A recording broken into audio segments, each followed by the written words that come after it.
fulfill their desires, such a waste of existence.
Earth is rising. Anxious Earth is rising.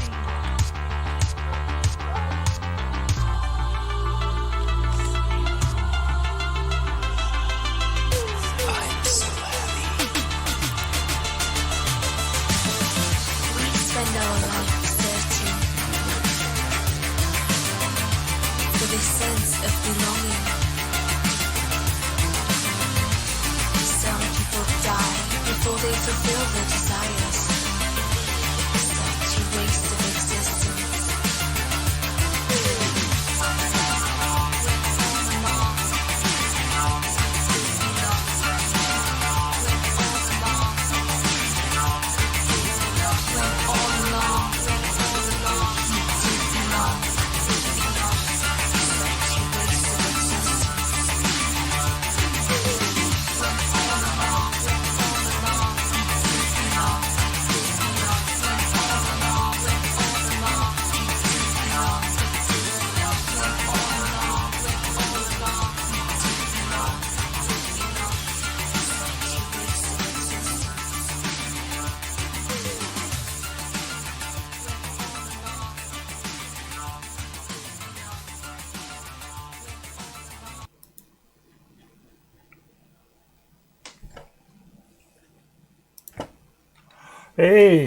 Hey, welcome Double Triple Channel.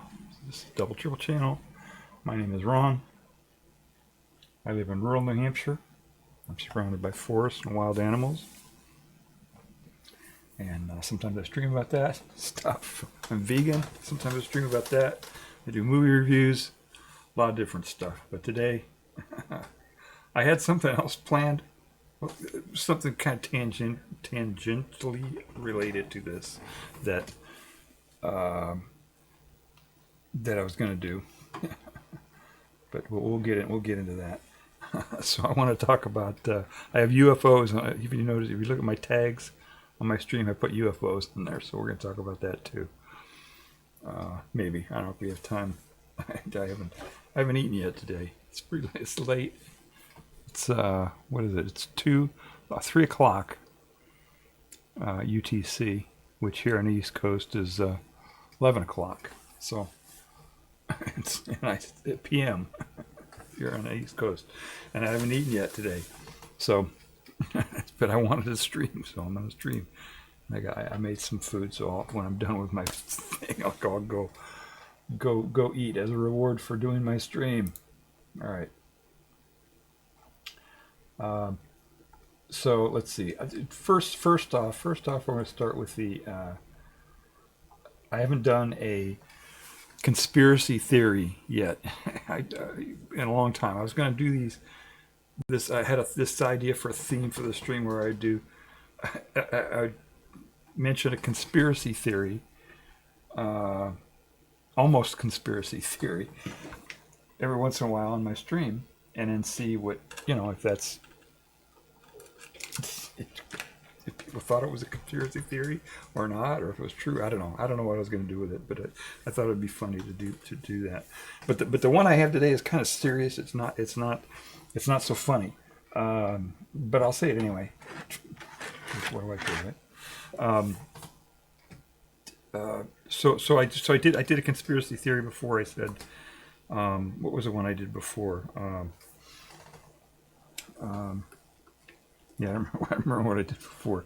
I was going to do. Well, I'll do it. The one I'll do now is the conspiracy theory is that the government has secret plans to kill people, and that's my conspiracy theory. So, do you think that's a conspiracy theory or not? It sounds like a conspiracy theory, doesn't it? The government has secret plans to kill people. That sounds like a conspiracy theory. If somebody said that, you go, "Whoa, put that guy away," or whatever, right? That sounds like a conspiracy theory. You know, the government has secret plans to kill people. But it's true, right? If you think about it, it's true. In fact, they spent almost $1 trillion. Yeah, their budget is almost $1 trillion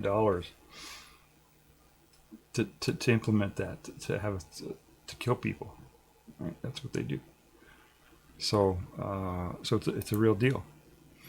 And one of the things I was going to talk about that kind of ties into the UFOs. Well, when we get to the UFOs, I'll talk about that. Well, I do want to talk about UFOs today, which is another conspiracy theory, right? That's a real conspiracy theory. There are no UFOs, or not, aliens from space, as far as anybody knows. I'm pretty sure there aren't. I don't think that's true. I don't think there are little green men from space flying around up there that people see and think they're UFOs or whatever. I don't think that's true. That's not true. But the government does have secret plans to kill people. That's true. They do. They have all kinds of plans, and they keep them secret because they don't want the enemy to find out about it, right? So that's true. It's not right. So that's the theme anyway, is to do a conspiracy theory, something like that each time, where I say, here's a conspiracy theory, and we're gonna do, and you get it, right? So it sounds like a conspiracy theory, but it's not. It's true.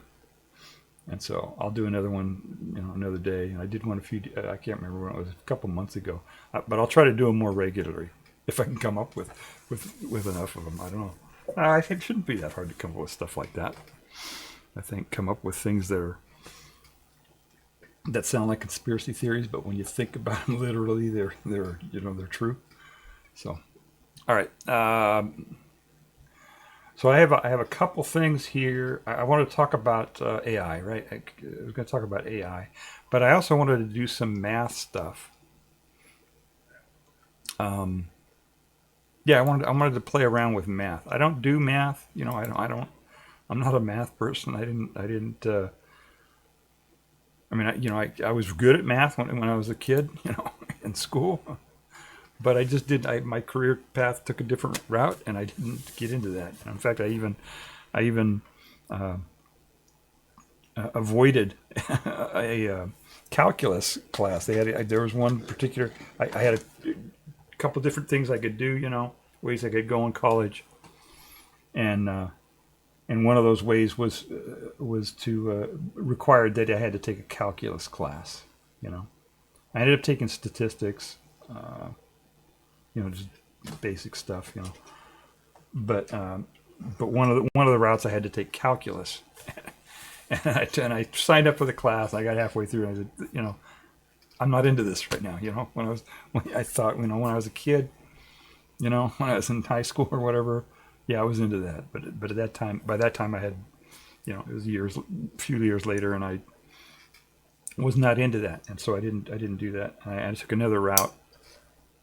Basically, got the same degree, but I didn't have to take calculus. So anyway, I didn't learn that. I learned, about 60 years ago, I learned algebra and geometry and I don't even know if I even if I ever learned trig in school. I taught myself later on trig, but yeah. So and of course in programming computers, you learn. I mean, there's some math involved in that a little bit. You know, you got to, a little bit. But so today we're going to talk. I want to do math. So let's do some math puzzles first. Oh, I didn't open that up here. Let's see. Let's do some math puzzles. I got a picture of a math puzzle here that I thought was really cool, and I tried to figure it out, and I think I did figure it out. Yeah, I actually did figure it out, but I asked the AI to figure it out too, and it didn't get it on the first try. It took it a while to get it. So let's see if I can find that here.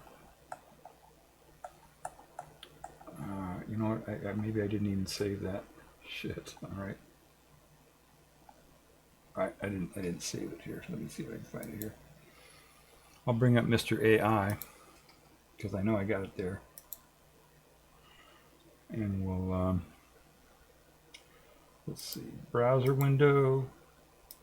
Enable, disable. Connect. I gotta do all this stuff in OBS. What is this? There we go. All right. So here's my favorite Mr. AI that I use. Can you see that? Is that big enough? I think that's big enough, isn't it? Yeah, you can probably read that, can't you? Let me take a look here and see if you can read that. Oh yeah, that's readable. All right. So yeah, this is one I just asked them about. If there's anybody who's checking this out, I was typing it, I was chatting in their stream, and I was trying to explain to them that the newer models, you know, they're inferencing. They're not just transformers anymore. You know, they got full inference engines that are make recursive calls to the transformer and stuff. It's they think now. You know, and this Copilot has a feature on it where it says "See my thinking." So I asked it the real simple thing: how many of the letter R are in the word strawberry? And the early ones couldn't do that. The early chats couldn't figure that out, because the way an AI works is you type in a bunch of words into a prompt, and the first thing it does is it takes the words and turns them into tokens. So like the word, letter, right, in my prompt there, that doesn't get sent to the transformer as letter. It gets sent to the transformer as this token that represents the concept of letter. That's what gets sent to it.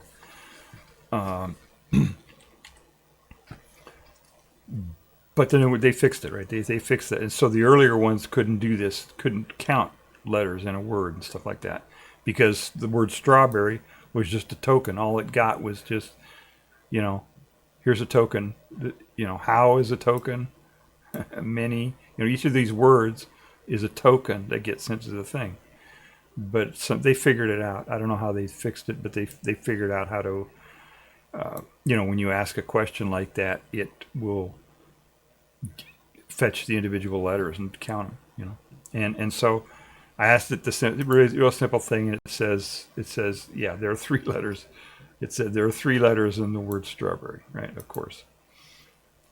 And I said, okay, I was just testing to see if you could do that. Good job. I try to be conversational to it just for fun. And it apparently it does too, because it said it was glad to hear from me. I don't think it's glad. I don't think it thought that was fun. Right. Little tests like that are fun. No, I don't think it thought that was fun. Maybe it does. I don't know. I don't think so. But it has this little feature. It says, "See my thinking." And when you click that, it puts up this thing. It tells you what the thinking is, how it goes through thinking through whatever it was thinking. And this is this simple little prompt that I gave it here. This is the process that it went through to process that request. So organizing my thoughts and creating a plan. Okay, so it does that the first. That's always the first thing, I think. Unless you give it something really simple, I think it always does this. And so I don't know what it did in the background there to organize its thoughts and create a plan, but it did. And I guess the plan was just to count the letters, and then it was done, right? So the first thing that it said to do was to count the letters. And it says, okay, I need to count the letter R in strawberry. I see that there are 3 R's in it. Simple enough. Just making sure I'm being clear and concise here. Done. So that's what it did. That's how it figured out how many R's were in strawberry. So they do more. They're more than just, sending just the old ones. It was just you give the prompt and it just sends the prompt to the transformer and spits it back out through the transformer and But the new ones are just much more than that now.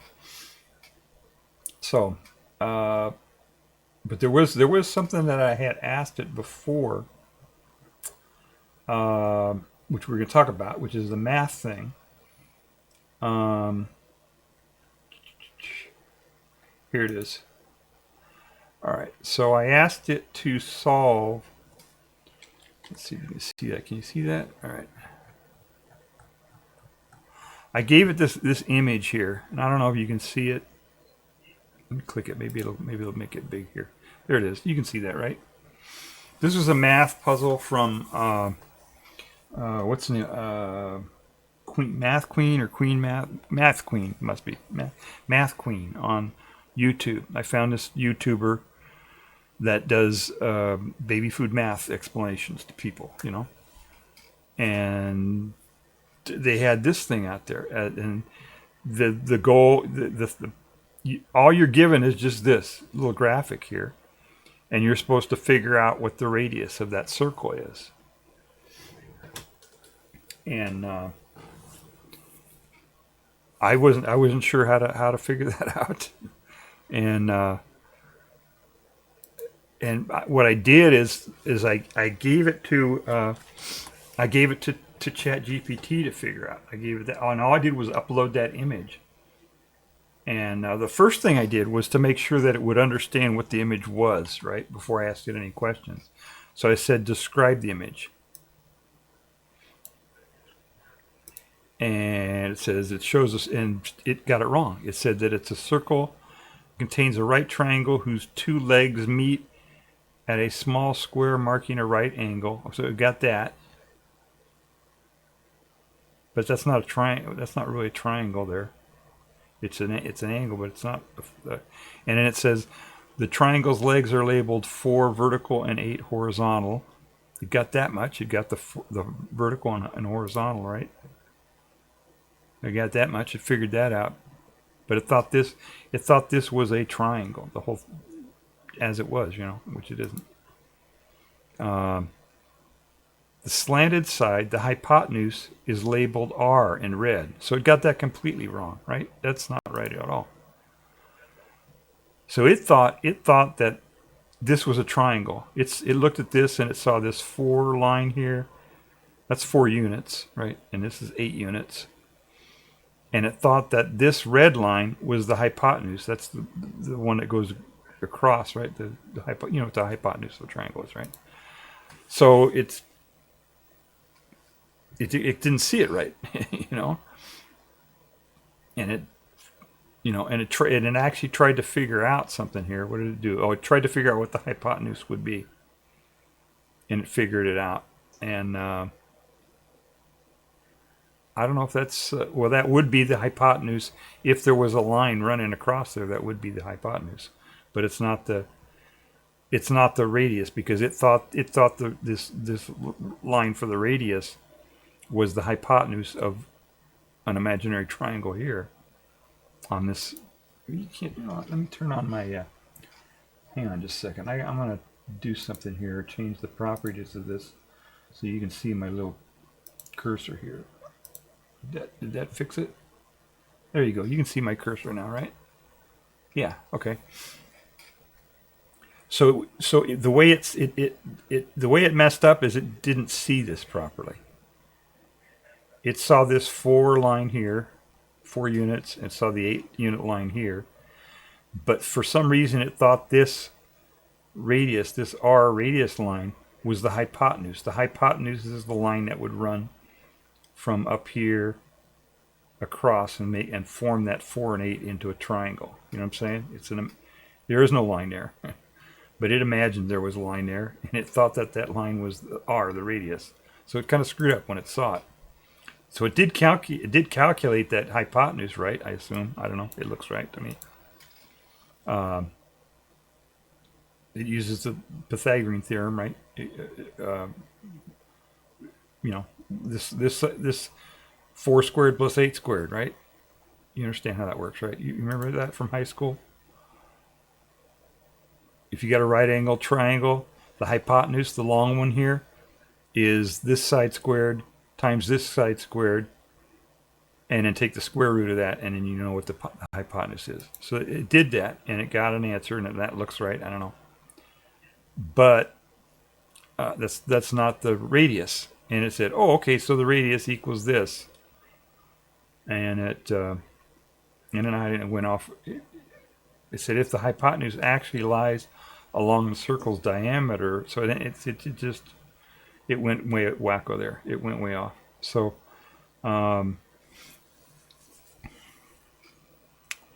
so I gave it another prompt. I said, look carefully. I said the red line is not the hypotenuse of the triangle. It is merely the radius of the circle. And it still didn't get it.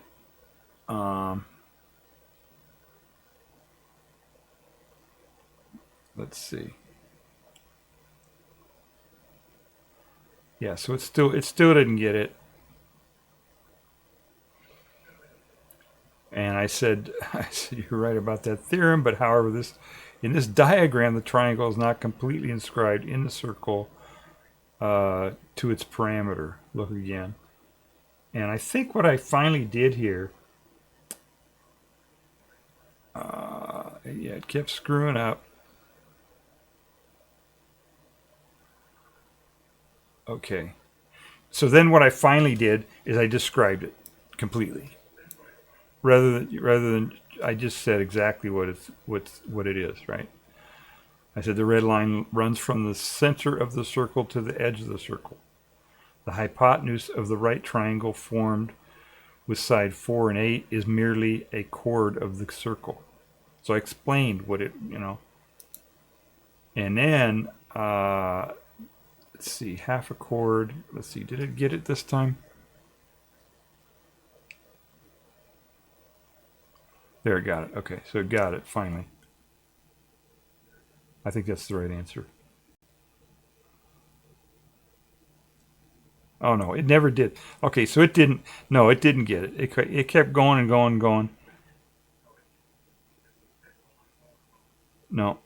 Okay, so it couldn't figure it out, and it's because it couldn't see at the very beginning. It couldn't see the thing. And then I got, several prompts into this combo, and so it's, the context window kind of fills up and peters out after a while, when you're talking these things. Anyway, so it really had trouble, and that's because it couldn't see. Okay, here's where I give it. There it is. Here's where I give it the whole thing, and I ask it what R is, and now this one it figures it out. Okay. I said, here's the diagram again. We know that R is 8 minus A because we labeled this little part here A. Right? This little line here, can you see that? Yeah. From the center of the circle to the right angle here, that little segment there we labeled A, so we could talk about it. So I said that the radius is equal to 8 minus A. You see that? You see how that works, right? If we took 8 here and we subtracted this A, this little segment here, we'd have the radius right here, right? From the center, from there to there, right? So I said if A is the short portion of line 8 that runs from the center of the circle to the corner. All right, so I explained again what A would be. Where line 8 and line 4 form a right angle. Okay, if we know that if we draw a line from the center of the circle to point where line 4 intersects the circle,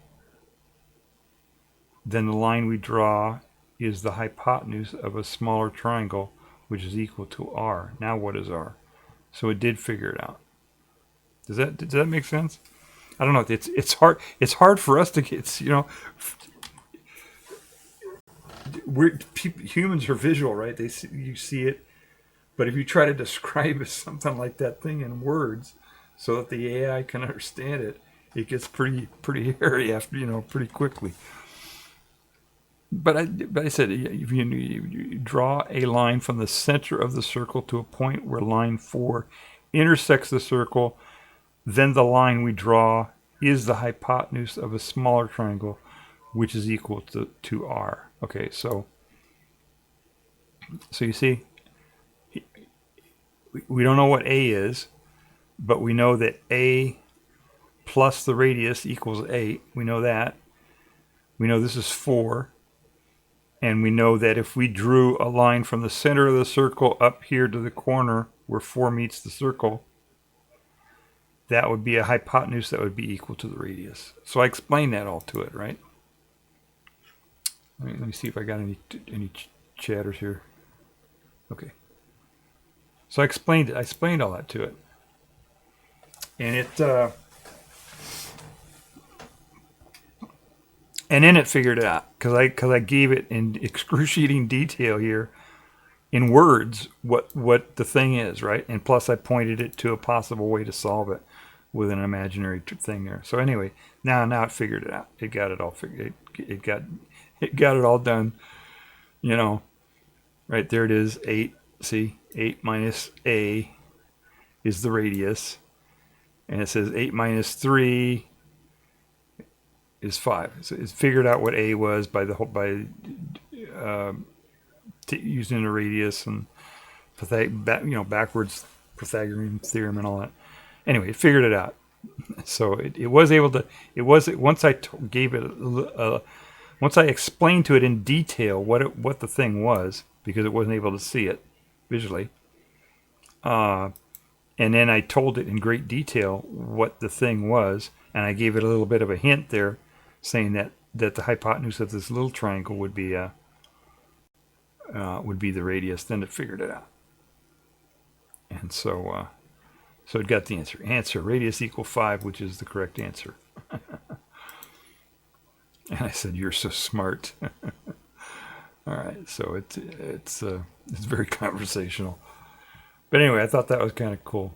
There are a bunch of these things. There's another one that we can do. Oh, maybe I should plug in my Wacom, whatever it's called, device here. Let's see if I can do that. I should have done that before the stream.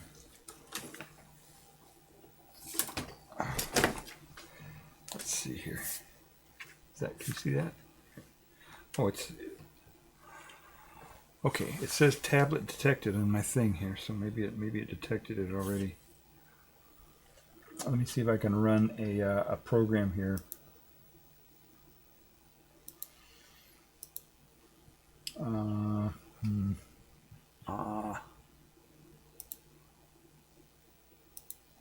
There we go. Okay. I'm going to run my paint program, and that usually crashes my stream, but I'm going to do it anyway.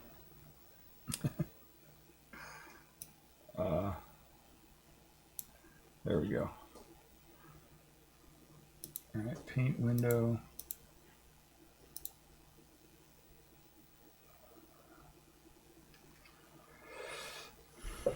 There we go. All right, so here's my paint. Here's paint. Okay. I don't know if are we still going? I don't think I think I crashed the stream. No, okay, it's going. All right. All right, so we got. So here's another one that lady had, that she put on her YouTube thing, and I figured it out. It wasn't that hard to figure out, but it looks harder than it is when you look at it. Let's see.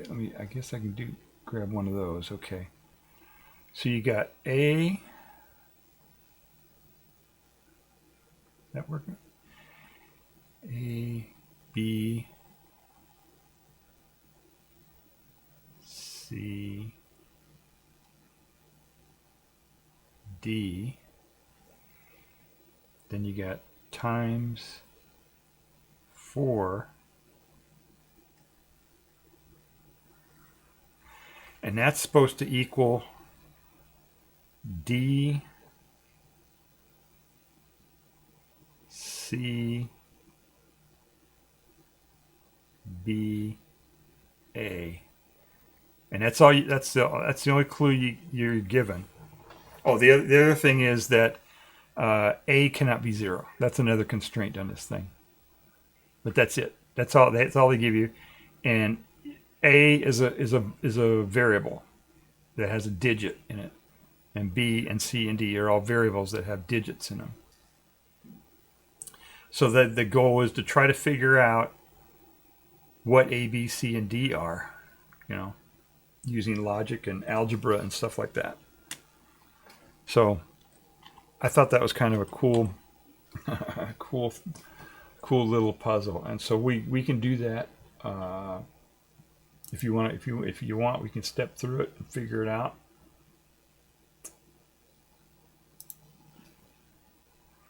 Let me go to my Twitch thing here. All right. So I can step through that if you want, and I can show you how to do that. Oh, hi! I was just going to call out a lurker. Sorry. So we can figure that out. We can figure out what the deal is with that. So let me. I'm gonna. Oh yeah, I haven't. So I'm sorry I called you out of chat.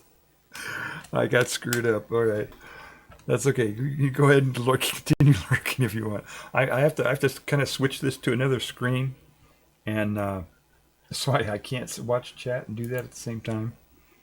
I don't know. So I'll walk through this puzzle here. It's not that hard. I mean, it looks hard, but it's not that hard. So first step, you got a 4-digit number and a 4-digit number. I did this in my head. Actually, I did this in my head.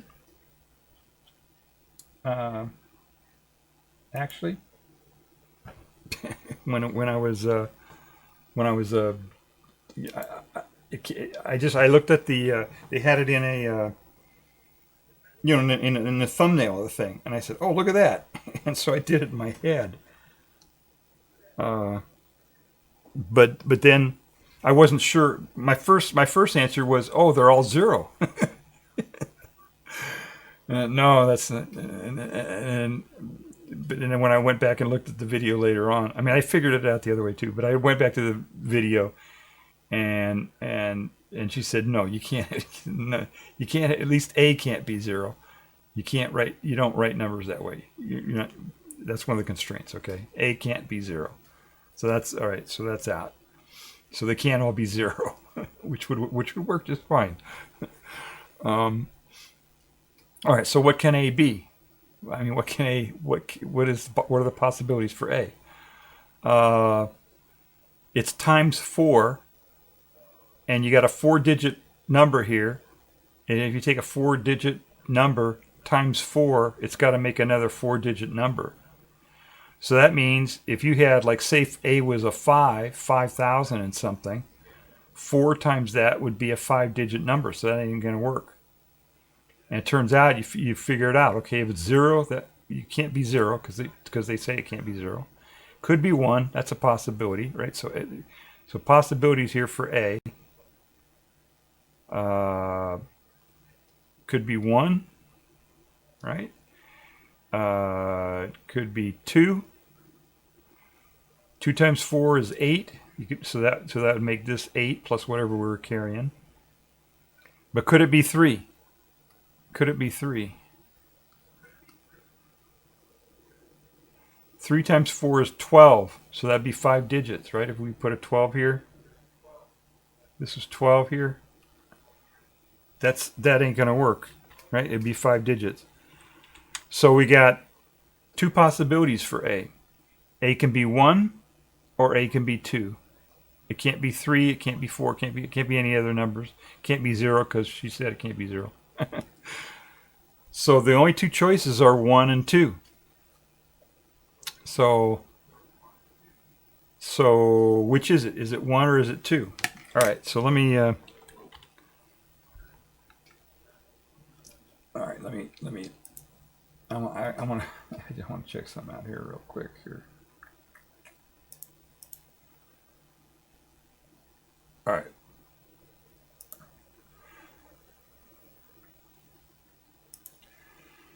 So how are we going to figure that out? It's the way to figure that one out is you got to look down where else is A? A is down here in the answer too. So how can we get, if A is 1, what number would we have up here for D when you multiply by 4 to get 1? So 4 times what number equal 1, right? So if we said 4D equal 1, what is D? Well, you divide both sides by 4 and you get D equals 1/4. So you can't do that, right? You can't have D equal 1/4. It's got to be whole numbers. They're digits. So that ain't gonna work.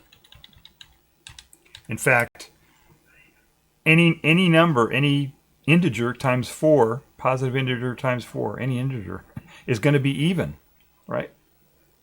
It can't be odd. So this is out. So it has to be 2. A has to be 2. We know what A is, right? So A is 2. Right? There's no other way it can be, right? It's got to be 2. So with that, now we can figure out okay, what number times 4 is going to be 2?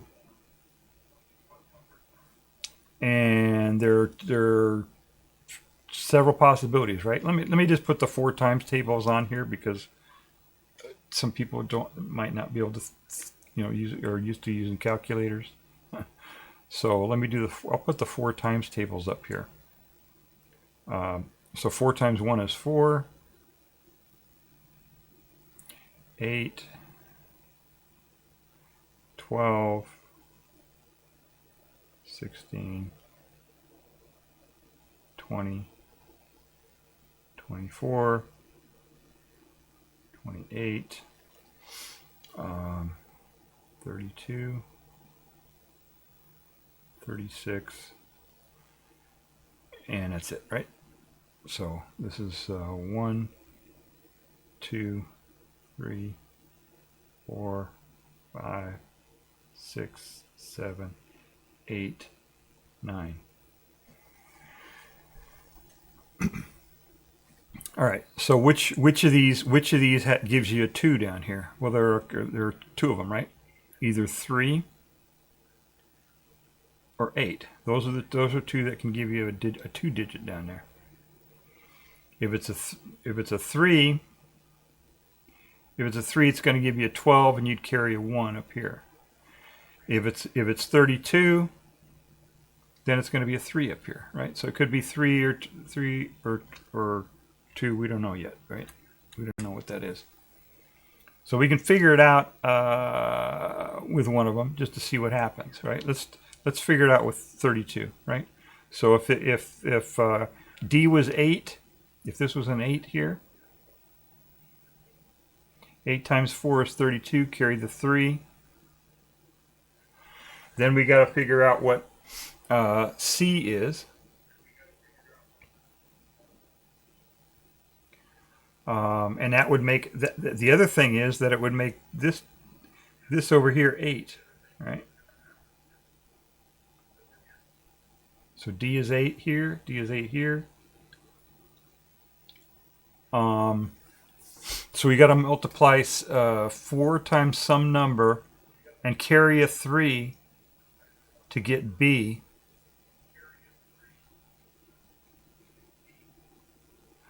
But the problem is that we're going to end up carrying over here to this one. You see what I'm saying? Let's say the lowest number we could put in here for C would be 1. So that'd be 4, 3, that would be 7 for B. But if 7 was a B up here, then 4 times 7 is down here 28. This would be 8, and we'd have to carry a 2 up here, and this would make it a 5-digit number. So that's not going to work, right? Did you follow that? We tried a low number here for C. We tried 1 for C.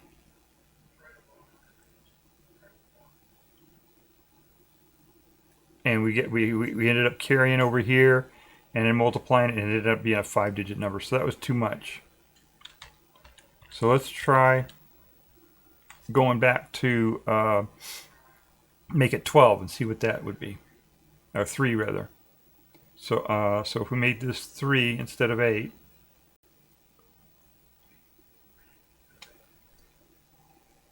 so 4 times 3 is 12. So B would be a 2, and we carry a 1. And 4 times 2, this B is 2 here, right? And we carry a 1 onto the 2. So that's 8 and 9. C would be 9. But we said that C was 3 up here. Oh shit, now I'm confusing myself.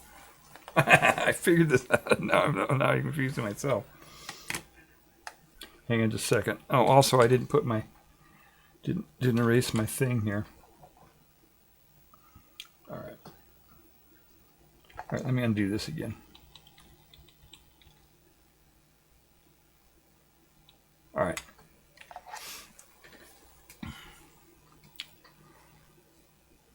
So that didn't work out, right? So 8 didn't work out here. And we did, I think 3 didn't work out either, did it? Let's try this again. All right, let's go through this again where you can see it. Put 8 up here. 4 times 8 is 32. Carry the 3.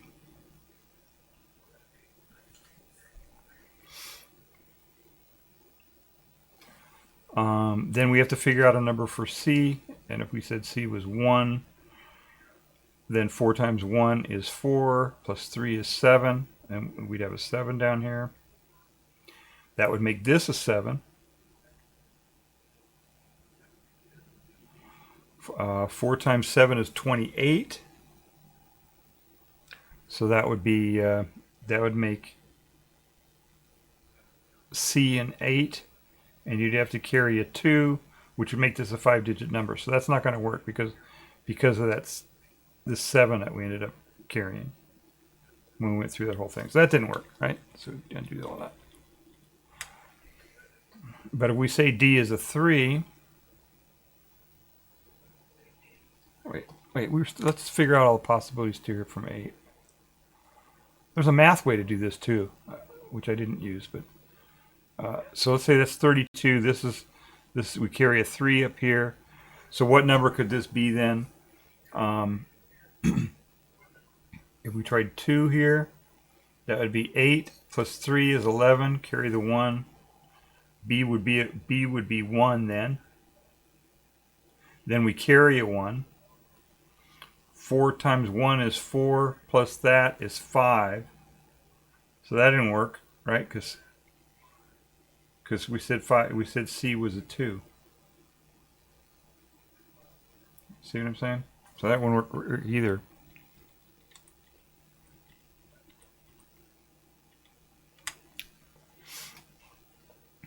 So let's well, we try a couple more here. We have a couple more possibilities, I think. 32, carry the 3. All right, let's say C is a 3. That'd be 12. Plus that is 15. You following this? So what would be, B would be 5. 4 times 5, see, we're making B a 5. 4 times 5 is 20, plus 1 is 21, but that's too much. We've gone over then, right? The C didn't match, and also we carried a 2 here, and that will make it go over. So we've exhausted this possibility on 8 here. I think we pretty much exhausted that. So let's see, 3. So we get 12. So now we're using 3 for D. So we get 12, carry the 1. So let's say we're saying C is 1, right? That's 4, 5. B would be 5. We don't carry anything. What is B? 4 times B has got to be 1. Well, 4 times anything can't be 1. So C can't be 1. We got to go back on that one too. See? So we know that C has to be an even number because 4 times this number has got to have an even number here. See what I'm saying? All right. So let's do 2 here. 4 times 2 is 8, plus 1 is 9. That's too big, I think. B has to be a small number. Remember that? Here, let's figure it out that way. In order to make sure that this is only 4-digit number down here, we've already figured out that A is 2. So when we multiply 4 times 2, we're going to get 8 plus whatever we carry over from B, which means that B can only carry over a maximum of 1. Did I lose everybody? Sorry. All right. Let me check and see if I got it. Okay, we got it. I was gonna put some emotes up there. Dancing. Yeah, I was dancing. Yeah, because I screwed up. I forgot because I don't remember how I solved it. So I'm actually going through the process right now. But I did it in my head. So this is kind of weird. But we are going step by step, right? There's some logic here to solving this thing. Believe it or not.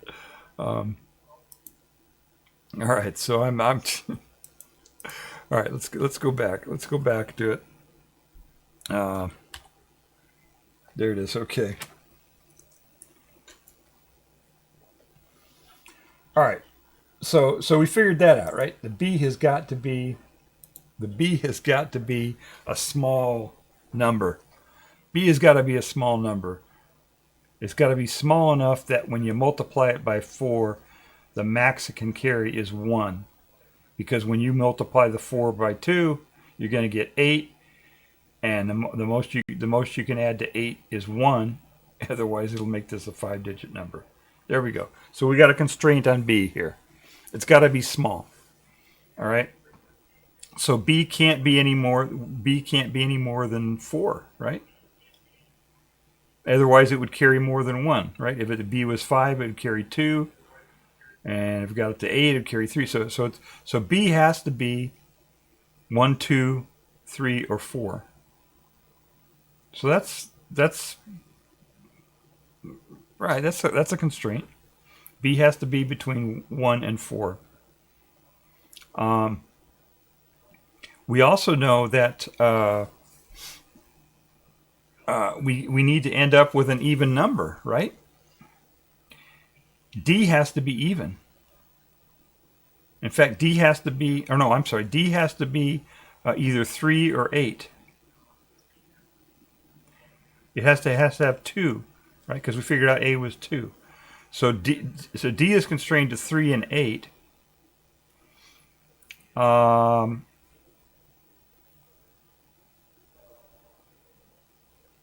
And we know that 4 times times 2 is going to be 8, which means we can't have anything carry, really, right? We had that constraint on the 5-digit number down here, but we've already figured out that D can only be these two possibilities. It can only be 3 and 8. And if D was 3, that couldn't happen because 4 times 2 is bigger than 3. So so now we know that D is 8, right? We got that figured out. Yay! Do we get claps in the chat for figuring that out? All right. So this is going to be 32. Okay, 4 times 8 is 32. We'll carry a 3 here. So now we got to figure out what number C is going to be, so that when we multiply 4 by C and add 3 to it, we get B. And B can't carry anything at all. We just figured out, right? So that's got to be 0. We got to get a 0 carry from B. And the only way to get a 0 carry from B is if B is 1 or 2.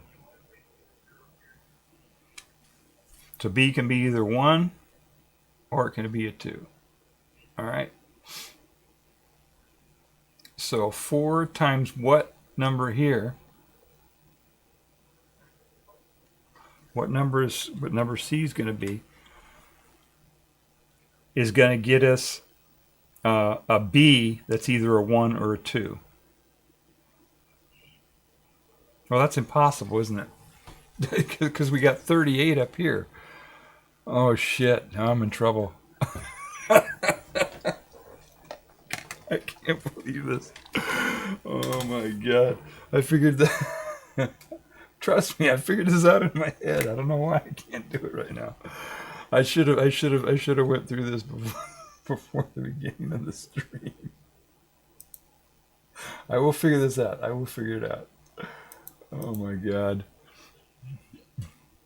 3 or 4, I think. Ivan says 3 or 4, I think. Yeah, there is a. Wait, you are not showing. Oh yeah, okay. Yeah, I'm sorry. I didn't put up my notepad there for a second. All right, so let's go back to that again. Maybe I can pull out this this chat and then I can see it. I think I can do that. Can I do that? No. Pop out chat. There we go. All right, my computer got really excited about that. It's my computer. My CPU went crazy there. All right. This way I can watch chat and do this calculation at the same time. I don't have to flip back and forth. All right, there we go.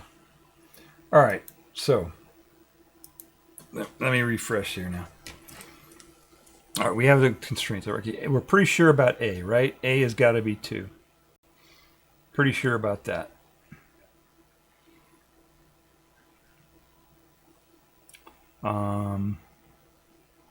Okay, so D has to give us a 2. And there are only 2 possibilities for D then. D has to be a 3 or an 8. Let me get this out here.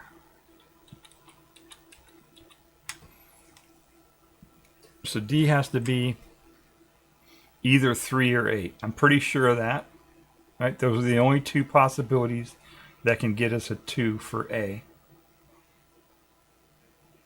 And A we figured out pretty sure that A is going to be 2. All right, so this is going to be either 3 or 8. 3 or 8. Right?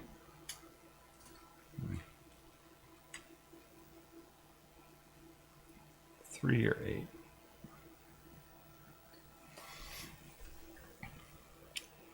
So if we did 4 times 3, we'd get 12. We'd carry a 1 here. Then we'd have to multiply something by this and add a 1 to it, which means B is going to be odd. Right? And B we figured out could only be 1 or 2. No, 1, 2, 3, or 4, right?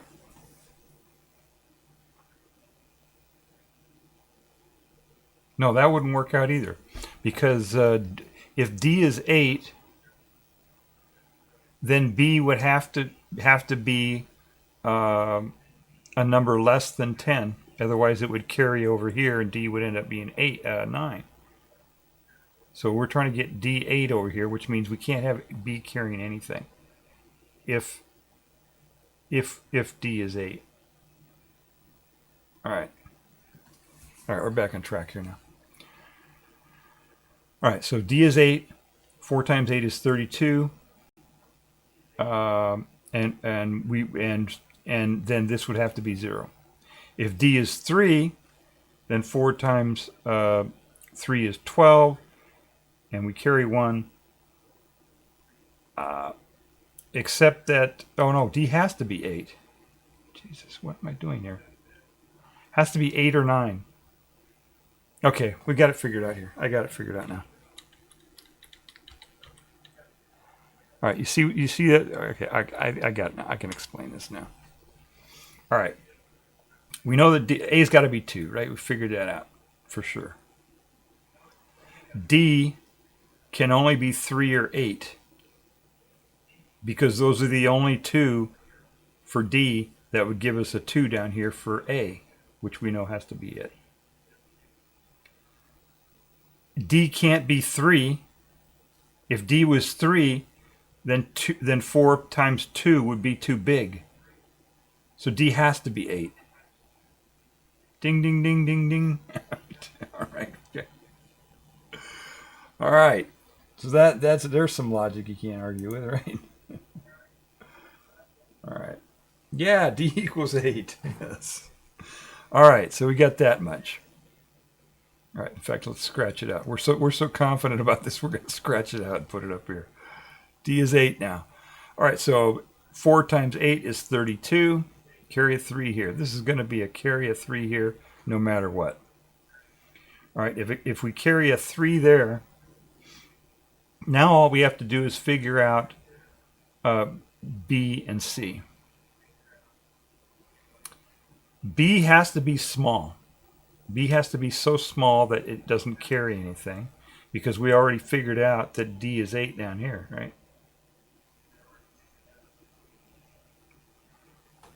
And if D is 8 down here, the only way to get D 8 down here is if we don't carry anything here, because 4 times 2 is going to be 8.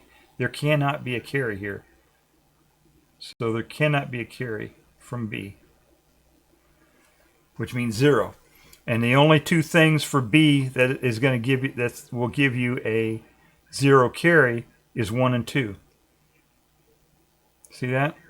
If it's greater than 2, if it's a 3, you're going to carry 1. See the 1 here? You got to carry 4, 5, 6. You got carries. So B has to be either 1 or 2 because of that. Okay, now we're going along. Yes. 0. Oh, 0. Right, that's true. It could be 0. Thank you, Ivan. That's right. It could be 0. Right, B could be 0 also. All right, so 0, 1, or 2. I should have put a 0 times 4 over here. All right, so all right, D is 8. Can't carry anything from B. B's got to be a 0, 1, or 2. All right. We're carrying a 3 here onto the C. We don't know what C is yet. But whatever C is, when I multiply it by 4 and add 3 to it, I've got to get a 0, a 1, or a 2.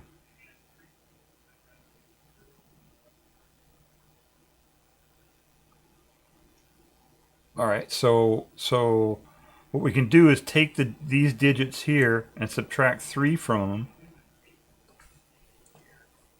Wait. 4 times something is going to be even, plus 3 has got to get B. All right, let's do this algebraically now. We can do this algebraically now. We got this down here yet. So we could say 4C plus 3 has to equal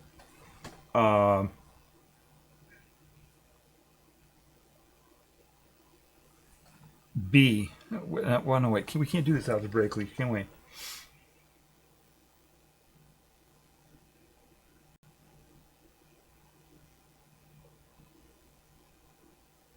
All right, let's use B prime. B prime. That's the first digit of B. B prime is the last digit of B. B prime. So 4C plus 3 equal B prime. Let's see. How can I do this here?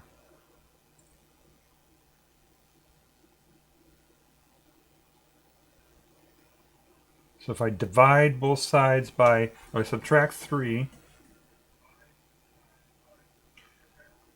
then divide, so let's see, we'll have C equals B prime minus 3 divided by 4. I don't know if that's helpful. Did that help us at all? It didn't, did it? Well, actually it does help us, because B prime then has to be a number that yields an integer, right? We know that. So it could be, B could be 0, or B could be, because that would get us 0 for C. If B was 3, that would get us 0, but if it was any other number, we'd have a minus number for C. So that's, I think we're getting dialed in here. So B is probably 0.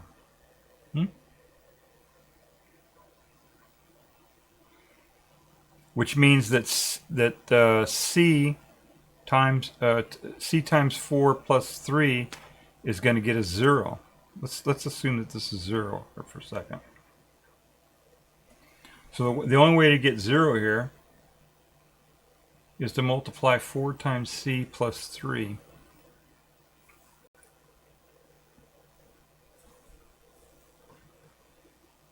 You can't do that. That's not going to work, is it?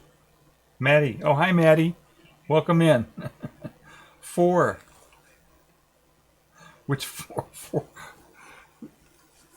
Which one is 4, Maddie? I'm trying to figure out which one is 4. I can't. Ignore that. Okay. All right.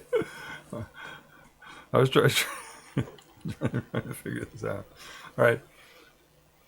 So that doesn't make sense either, does it? I just did this algebraically here, and that didn't make sense.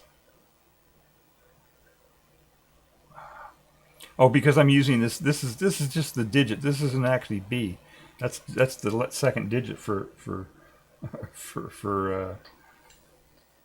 B. All right, let's assume B is 0. All right, let's see. What do we have to do to get to this? If we assume B is, because we only have 3 choices for B, we know that. So that's a pretty good constraint, right? 3 choices. We can work out 3 choices. I'm very sure that it's got to be one of these 3, 0, 1, or 2. So if we assume 0 first, yeah, forget all this. That just confused me. All right. So what times C plus 3 is going to get 0? Well, nothing, right? Because whatever number you multiply by 4 is going to be an even number. And if you add 3 to that, to an even number, you're gonna get an odd number. So it can't be 0. So I'm pretty sure B has to be 1 then, right? So if we say that B is 1,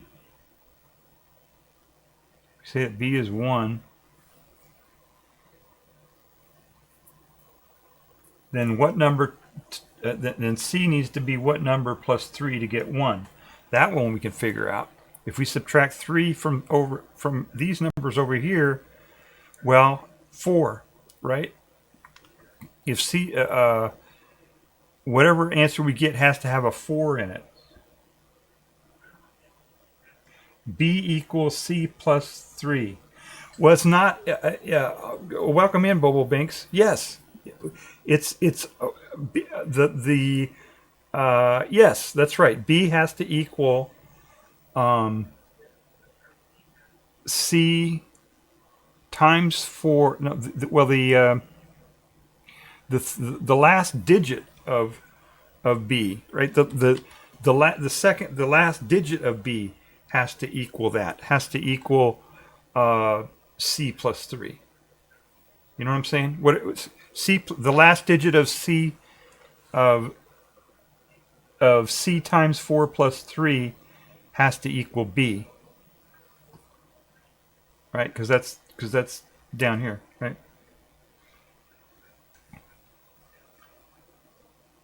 Yeah, it's complicated. It's hard. I can't believe I did this in my head. I don't know. All right, I wish I could remember what the solution was.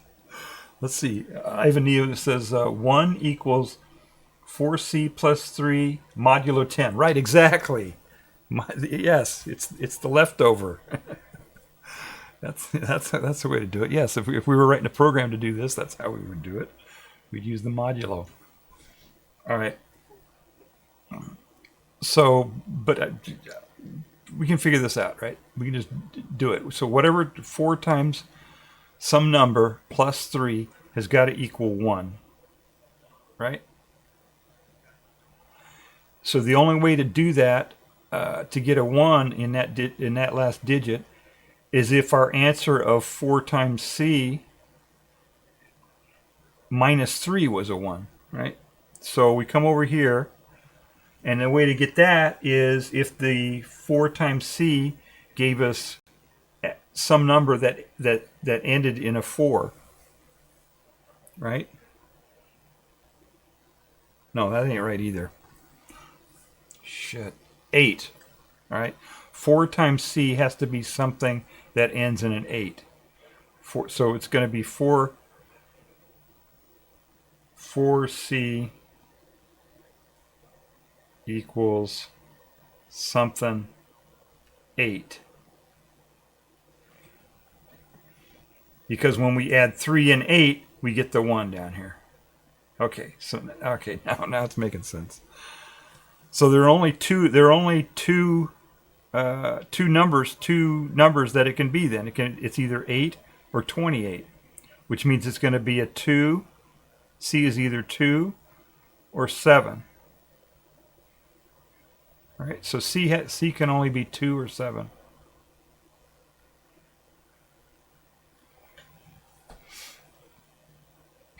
All right. Since B, God, this is so confusing. C equal 2. That's what I'm thinking. If it's 2, then you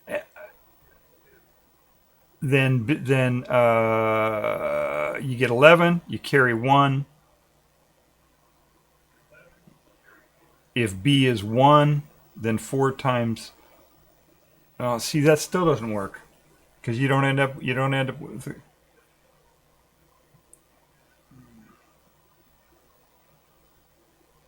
Yes, yeah, that's right. Yeah, you're right. You're right, Avon. Okay, so we got it.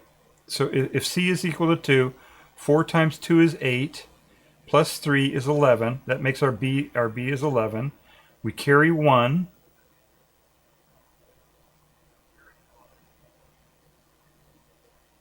But then, yeah, we carry 1, and then 4 times. Oh, see, no. We got to carry a 2. We have to carry a 2. It works? Does it work? So what's the answer?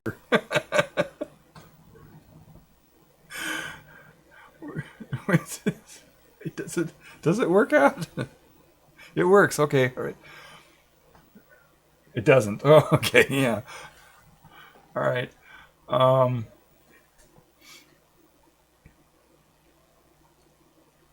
All right, so it has to be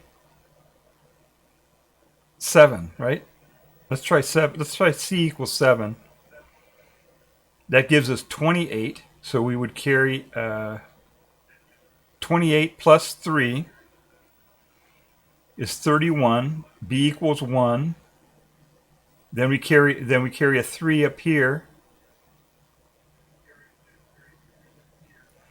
And then 4 times 1 plus 3 is 7. That doesn't work out either because D would have. Yeah, that's right. That worked out. Yes, that worked. I think we got it. Okay. There it is. All right. 8712. That's it. That's the answer. Does that make sense? So ABCD is 2178. That works. Let's try this. Let me try that out over here real small here. 2178 times 4. 32. Carry the 3. 28. 31. Carry the 3. 4 plus that is 7. 4 times 2 is 8. Yay! We got it. All right. What a mess. What a disaster. This was supposed to be much quicker. Sorry about that. I can't believe I did that in my head. I did that in my head. I must have had some food in me or something. All right, so that's right. We figured it out. Yeah, the good thing about this little puzzle here is that it's when you get the right answer, you know you get the right answer, right? It's pretty. There's no ambiguity there about what the answer is of the thing. So, all right, so we did that one. Anyway, there were a couple other ones in there. I should give that lady a shout out or something here. Let me close my my doohickey here and go into chat and what was she called here? I'll find a link to it. Hang on just a second here. And she's much better at explaining things. I think she figures that out ahead of time before she does her video, or she has a whole YouTube edited down video and all that. But let me go to YouTube. I think I followed her. I guess I should have. Yeah, there she is. Copy. All right. There we go. So that's the link. That's the link to her YouTube, and she just has all these different. They're all little puzzles like that. They're not like puzzles that require. Some of them require calculus, but most of them don't. They're all usually just simple geometry, trig, and or numbers, things like that. Stuff like that.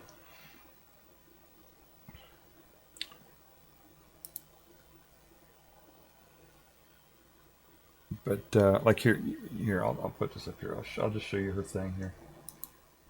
And she's very good at explaining it. She's as I said, it's like baby food explanations. She's just every step of the thing she explains. So here's the one that we did, and she's got the whole video there. So if you want to go to that video and watch the explanation for that one. This other one, I don't know where that was. That's maybe but you can see they're all kind of they're deceptively simple looking. You know what I'm saying? They're very simple premises, but like this one here, look at this, how the heck would you figure out what that line is? I have no idea, but usually the answer is,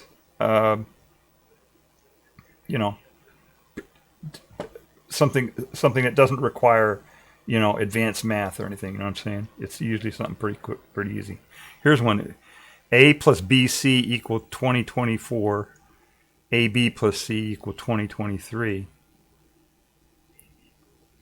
So I don't know how. I did that one in my head too, but I forget what it was now.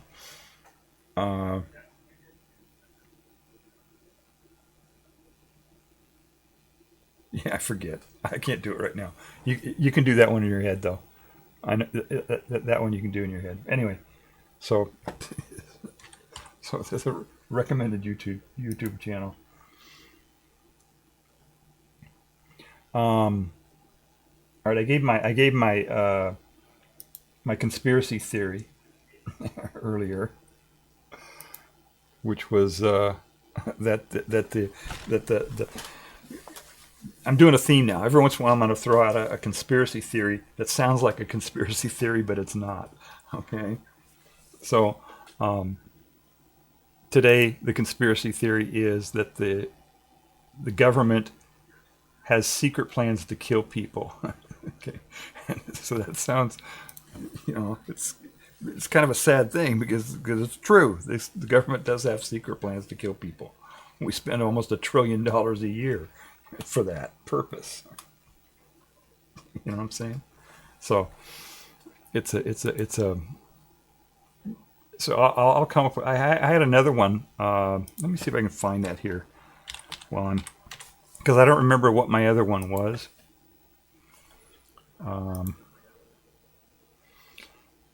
My last conspiracy theory that I did. Let's see here.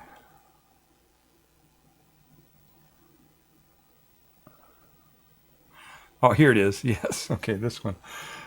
This was conspiracy. Okay, I got to give him a number. Okay, today's will be, I don't know, number 22. I don't know. I just make up random numbers.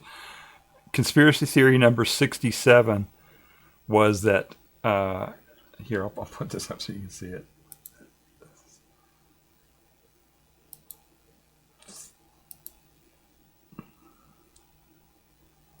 Damn. All right, we're having trouble here. There we go.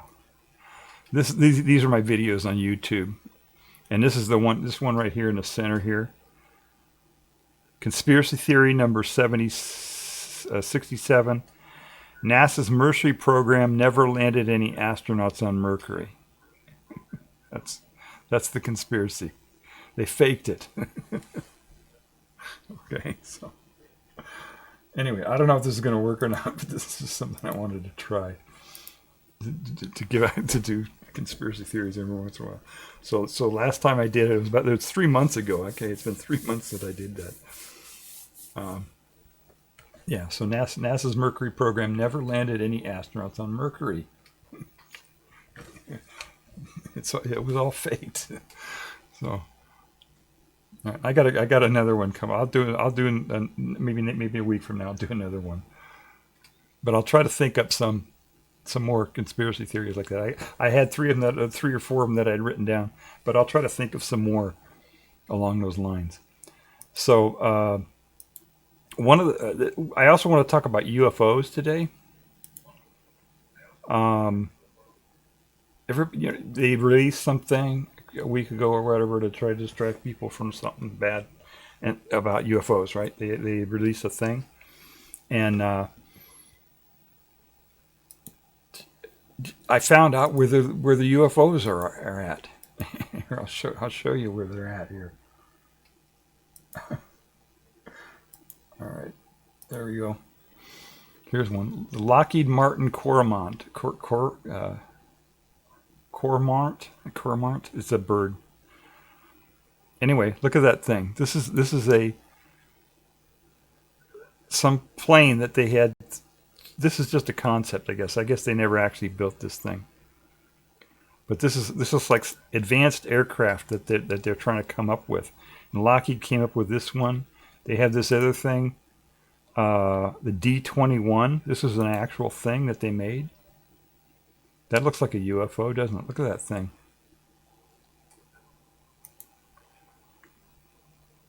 This is part of this. This is, and this one here. Look at this one.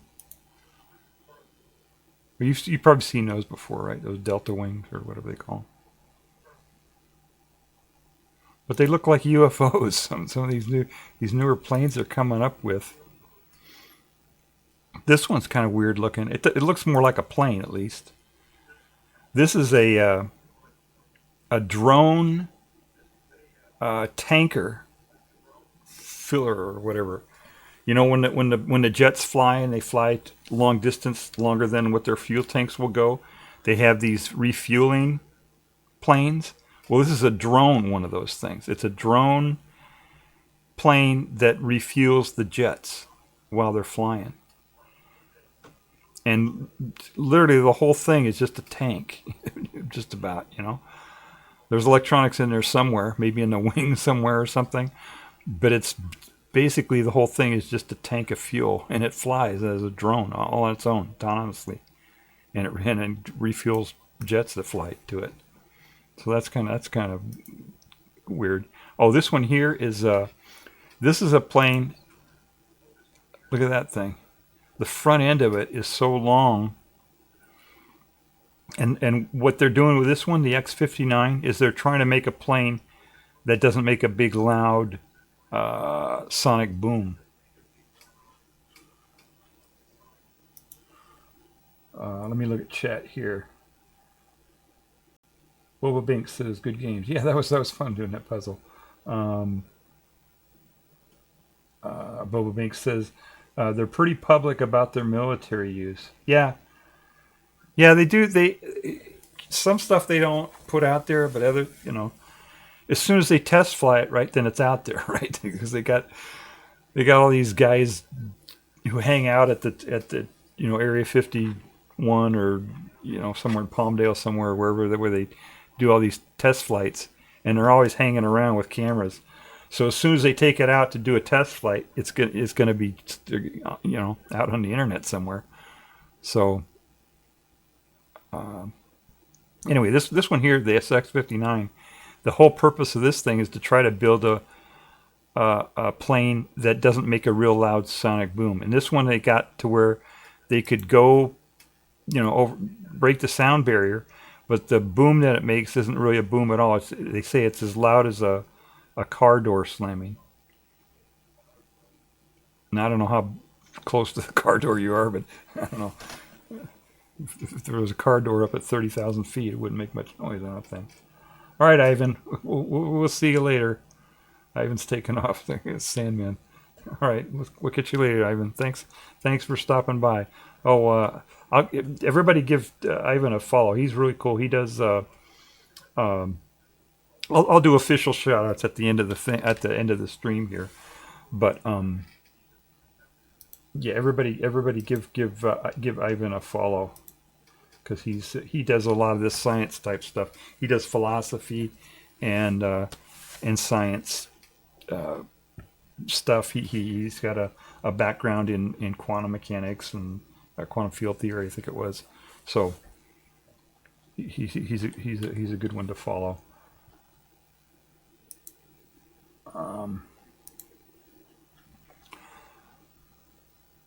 So the X-59 Quest, they're calling it, and it doesn't make a really loud sonic boom. Apparently, there's a YouTube video out there somewhere of this thing that I could probably play because it's NASA, right? Oh no, it's Lockheed. Oh, maybe I can't. Okay, we'll find one that NASA did, and we'll find a video on it. Look at this thing here. This is called the Lockheed Martin RQ-3 Dark Star. It's a UAV, but look at that. Look at this thing. Look at that. Which way is it flying? You know, look at that thing.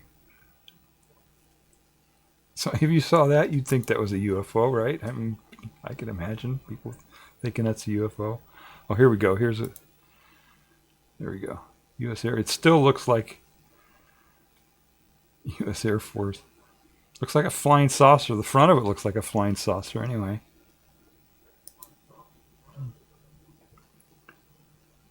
It's 15 feet long, but the wingspan is 69 feet. Oh my God. Look at that. And I think they're doing these weird shapes like this because they're trying to make them hard to see with radar or something, you know, stealth and all that. I think that's what that's all about. It says Dark Star was designed as a high altitude endurance UAV. Oh, okay. Okay, so it was trying to make the thing mostly thin wings with really low drag. That's what they were going for on that, I think. Oh, and stealth technology. Okay. Interesting, huh? Let's see what else we got here. Okay, this isn't a plane at all. This is some kind of a boat that looks really weird. Look at that thing. Stealth boat. Yeah, anytime you see these flat, if it's a smooth round shape, then that's not stealth. The stealth is they make it everything flat like that. So when the radar bounces off the ship, the radar will be focused in a direction that's hopefully away from where the source of the radar is. You know what I'm saying? It doesn't give any a big radar. It just the only radar signature it could give is maybe this little crack between the flat panels here. See the corners here, and that would look like a bird or something on the radar. I think that's how that's supposed to work. Now this one's so secret they don't even have a picture of it. Let's see. Northrop Grumman RQ-180. RQ-180 is an American stealth unmanned aerial vehicle. It's so stealth it doesn't even show up on Wikipedia. Look at that. While there has been no official confirmation, evidence points to the existence of the RQ-80 and its use in regular frontline services. Oh, so they're already using it. It's a surveillance, I guess. Surveillance, it says. Yeah, anytime it says RQ, that means surveillance. I forget. Oh, here it is. It's down here. R is for reconnaissance. Q is for unmanned. That's what that means. RQ. So any of these ones that say RQ on them, that's what they're for. And now here's one. This one is really bizarre. Look at that thing. That's just a model of it. But it's just basically it looks like a brick with a hole through the middle of it. There's a scramjet or ramjet or something like that. Scramjet. That's what it is. Scramjet. Hypersonic technology demonstrator vehicle. So that looks really weird. It doesn't even have any wings, really. And this is from India, I guess. Yeah, this is from India. This is not even the United States. This is something that India is trying to develop.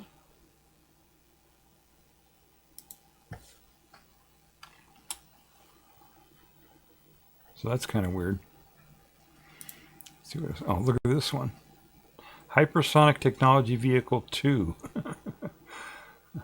DARPA. Okay, this is DARPA Falcon project. Look at that thing. I mean, if you saw that thing, I mean, you'd have to think that was a UFO, right? I mean, it looks like a UFO. That looks like something from outer space. Right. Let's see. It's experimental hypersonic glide vehicle developed as part of the DARPA Falcon project designed to fly in the Mach 20 range.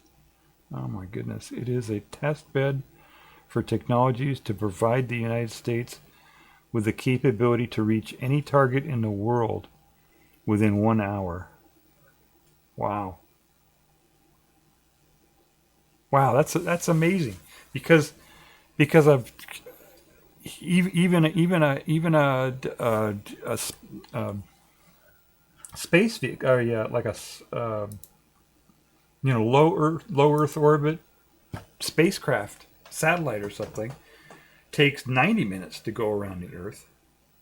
Oh, I guess that does make sense. Yeah, because wherever they launch it from, they don't have to go all the way around, right? So that makes sense. So if it went into space very quickly and went into low Earth orbit, then it would take 45 minutes. Whatever amount of time it took it to get into space, plus 45 minutes, and then the time to get back down again. So that's how that would work. All right.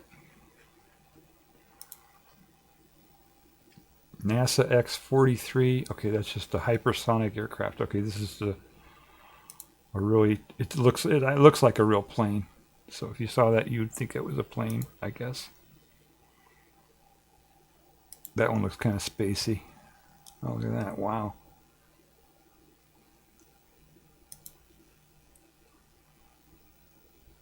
What's this here? Oh, they've got it mounted on the bottom. So it's just one of those planes that they take a bigger plane and take it way up high in the air, and then they drop it from this plane, and then it fires its rockets and goes even higher. That's how those things work. Okay. There it is. See? The big plane brought it way up there, and then it dropped down, and then once it gets far enough away from the big plane, and it fires its own rockets. That's how the early X planes all did. That's kind of cool. And then this thing here, X-51 Wave Rider. Look at that. That's a. They don't have an actual picture of that one. That's just a. Oh wait, what's this? Under the wing of a. Oh, here it is. This is. They got a picture of it. Look at this. Look at that thing. Oh my goodness. Is this the wings? Is that it? That's the whole wings? Is this little thing here? Look at that. Wow.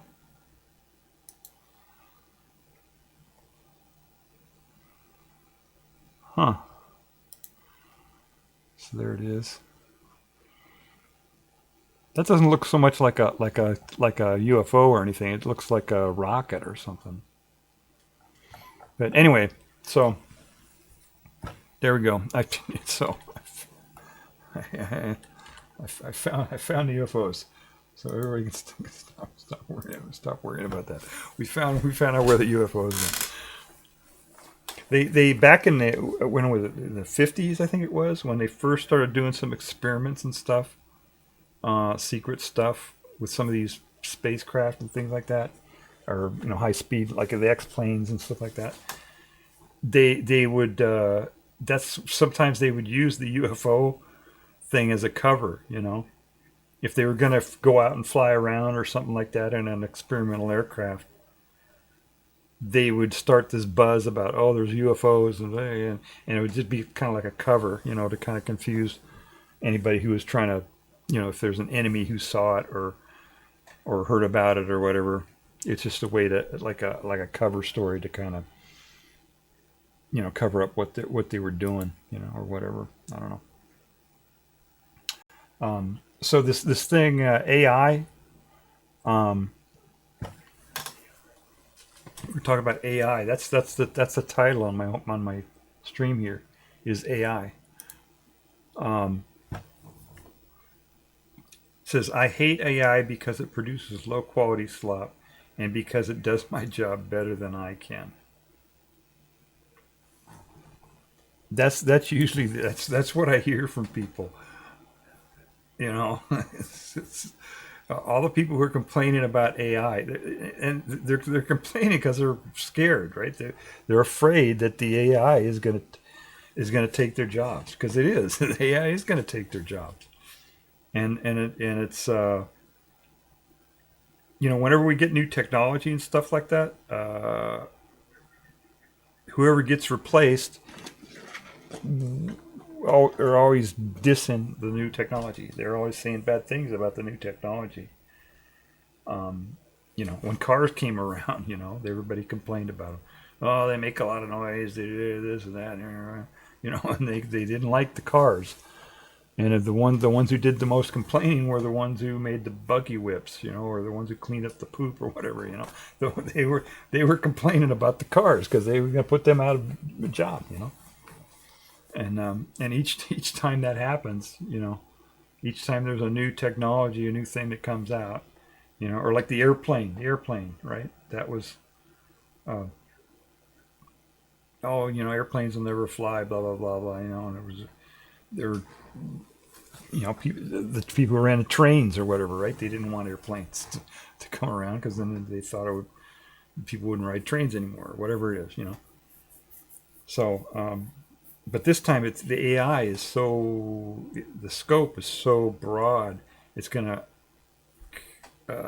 eliminate so many jobs very quickly. And it's not just this time. It's not like the steam shovel that puts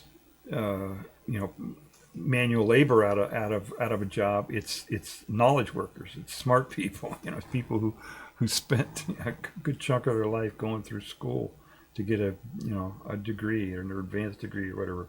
Like scientists, right? They gotta go through. After they graduate high school, they got to go through 4 years to get their undergraduate, and then they got to go another how many years to get their PhD. And then they got to build up their. After they get their PhD, then they got to build up their reputation, publish a bunch of PhD. So it's people should spend a huge chunk of their lives trying to get into a position where they're can do their trade and make money and all that. And then all of a sudden this AI comes in and can do it, for pennies on a dollar or whatever, so I can understand why people are upset and, or could be motivated to diss AI. The problem is that when people diss AI, if they say, oh, AI is so stupid it can't count the number of letters in a word or whatever it is. It's pretty easy for people right now. Everybody has access, right? You go online, you can find free AIs out there. So, if they say, oh, it can't do such and such, if they say, oh, if you ask it this question, it won't be able to answer it. Well, the first thing people do when they hear somebody on YouTube somewhere or whatever who are saying bad things about AI, they say, oh, I'm going to try that. And they try it and it works. So the person who is complaining about AI, saying that AI is so poor quality slop, blah, blah, blah, they have no credibility, right? They don't. Everybody knows, Or they say, oh, AI is so bad, it gives people 6 fingers. Well, a few years ago, maybe it did that, but they don't do that anymore. They can get, they make pictures of people with that look. You can't tell the difference from real pictures now. So it's I can understand why people are upset about that. Why people who's spent a lot of money and time and effort and all that to get their degrees and stuff like that, and to do science and do the whole thing. I can understand why they are upset about that, about that this AI now is going to be able to do the thing, in a lot of cases better, than people. But the idea of dissing AI and saying, oh, it's just slop or it's low quality, and it makes mistakes and blah, blah, blah, that's everybody can check that out on their own and know that that's not true. Boa Bank says the LLM vary too much in quality. Yeah, that's true. When you go to on Microsoft here, let me show you this on Copilot. Let's see if I can bring that up here. When you go here to type in your prompt here, let me show you here. I'll do a new chat. It gives you choices here, so I can ask it a question, and I can choose which model or which mode it's going to use, and these modes. This is all like a front end, right, to the AI. This smart model, I think, is like 4.0 or something.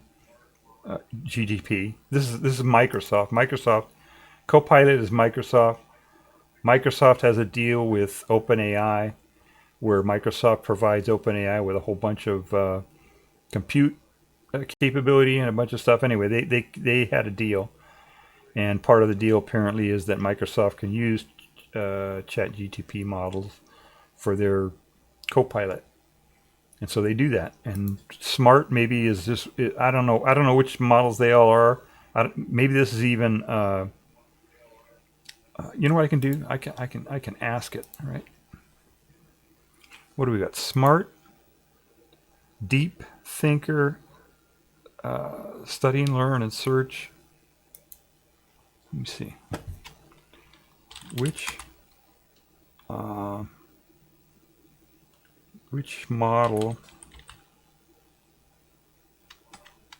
is used for Copilot Smart Mode? We'll see what that is. GTP5. Oh wow. Okay, so that's pretty advanced, even for that one. Core model. Smart mode is adaptive, not a fixed reasoning profile. Okay, so it's all right. Plus, Smart Plus mode uses 5.2, but that's a different mode. Yeah, I didn't see a plus. All right. So let me see. Think deeper. Let me ask her. What about deep thinker? Or no, think deeper.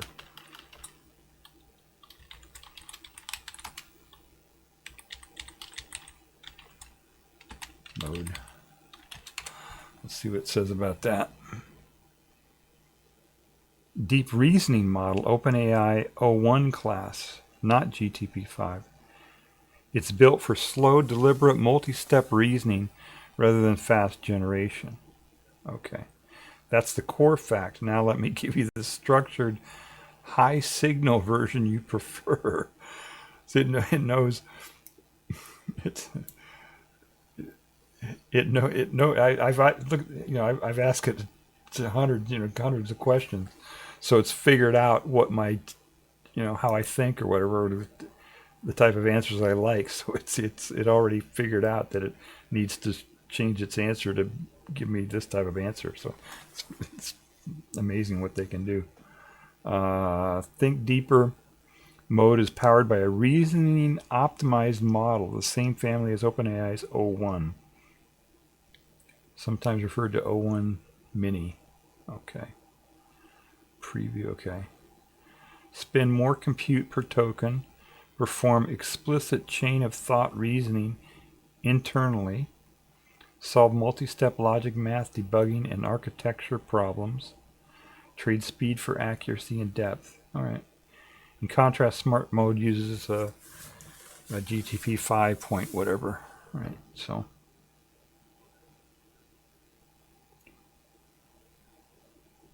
this deep think mode on this thing is the type of model that is not just a transformer that just takes your prompt and puts it into the, sends it into the LLM transformer and spits out an answer.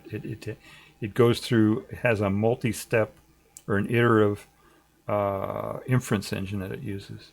You've already noticed this in practice. It pauses longer before responding, breaks problems down into sub-steps, avoids premature conclusions, handles edge cases and failure modes better. Yeah, it's interesting. It's more resistant to hallucination under ambiguity. Ideal for debugging. Okay, so it's this is amazing.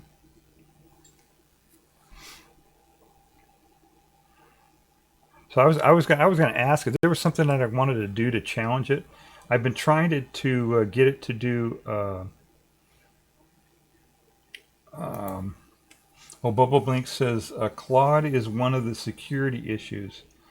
Too many variables. Is the one with security? Okay, too many vulnerabilities. Oh, what do you mean? Do you mean like security vulnerabilities in the Claude model? Is that what you mean? Or there are too many vulnerabilities in the code itself? You mean that the Claude model is able to find security vulnerabilities, or that people are able to find vulnerabilities to get by the guardrails of Claude? I'm not sure which you mean there. because those are two different. One of the things everybody's getting excited about. People are bail to exploit Claude. Able. Okay. Yeah. Yeah. Some of the models. I've been able to do that sometimes too.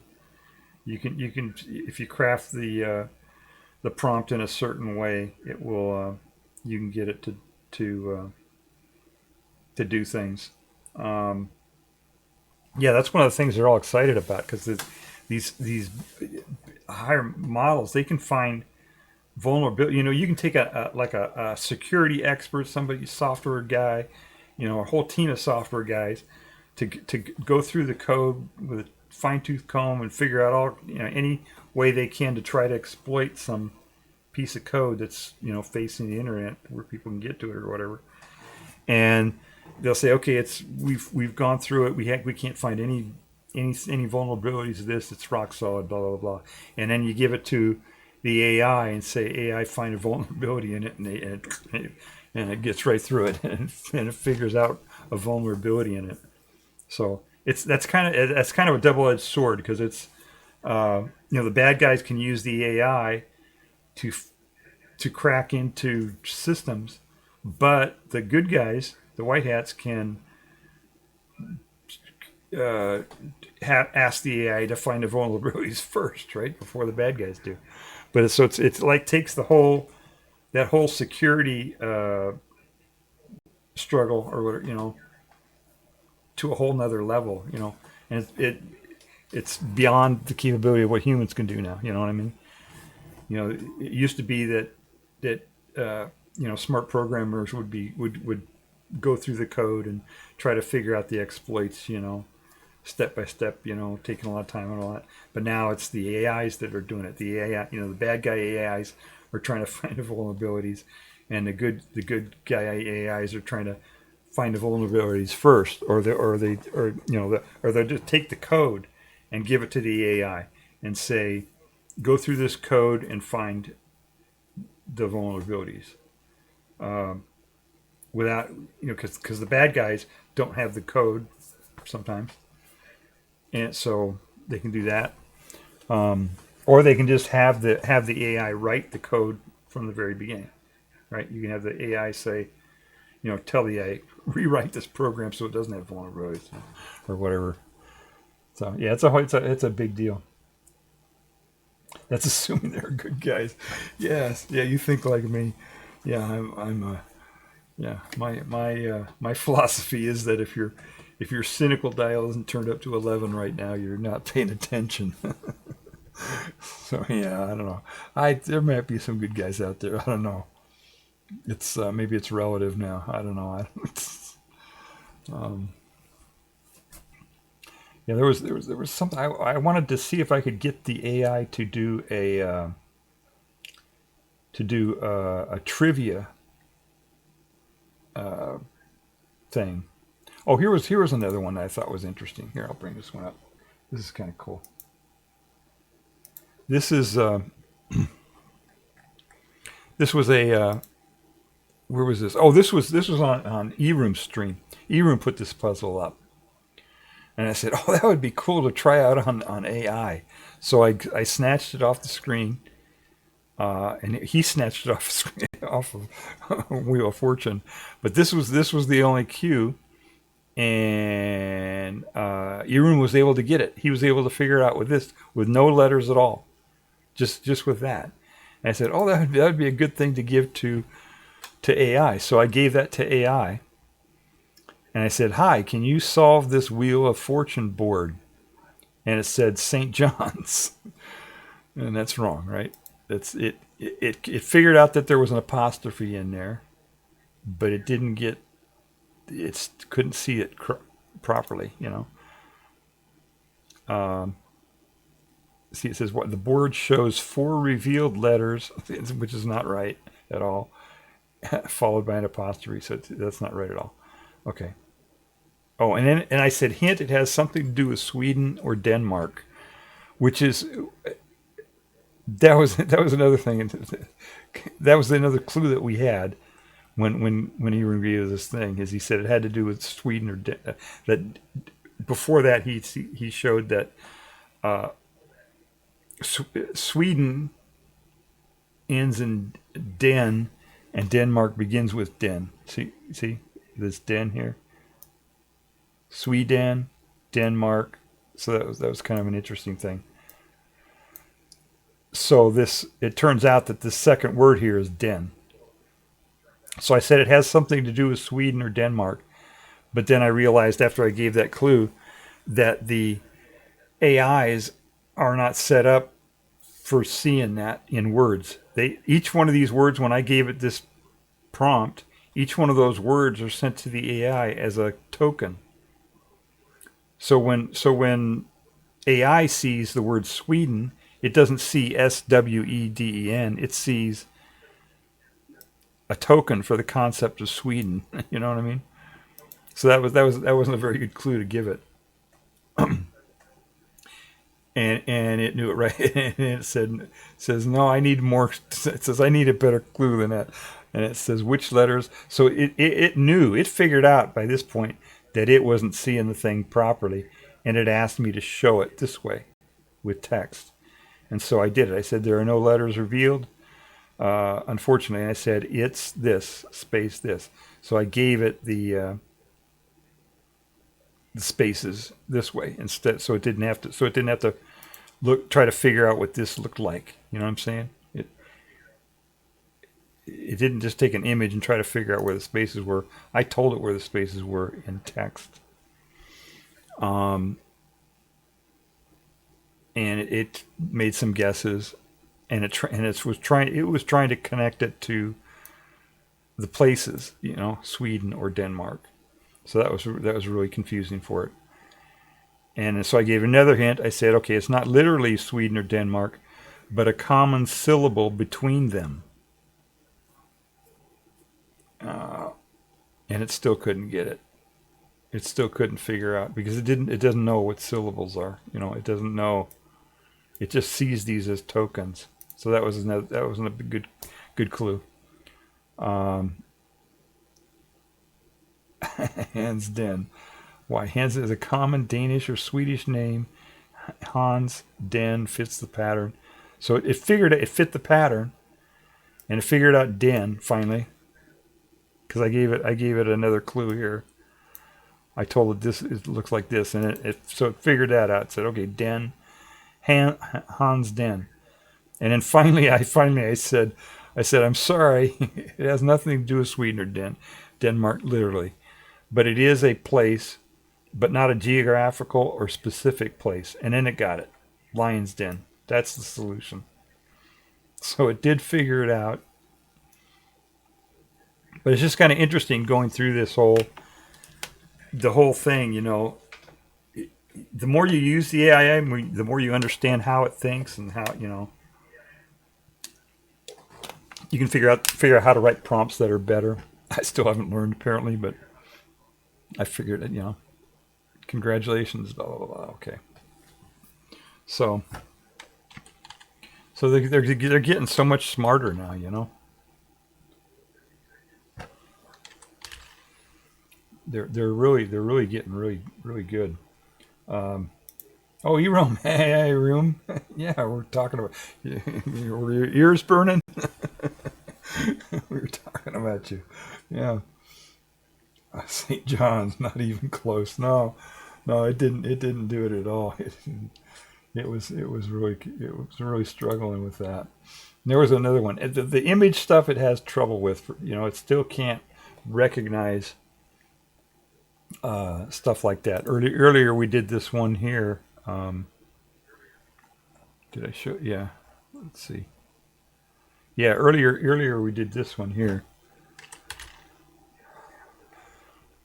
where I gave it this thing here, and it's supposed to figure out what the radius is. This R. These are lengths, like say inches or feet or whatever. So this one's 8 inches. This one's 4 inches. How much is this one? And it figured it out. We went through the whole thing, and it actually figured it out, but it couldn't look at the image. I had to describe this, in excruciating detail to it in text, and then it could figure it out.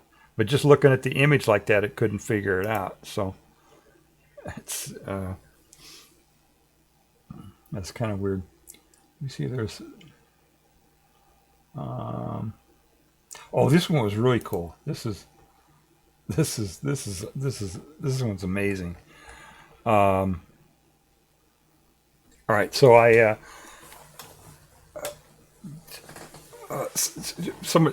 was somebody who was complaining, right? You looked at the title of my stream today, right? Hi, Devil. Hi, Aaron. Hi. How are you? All right.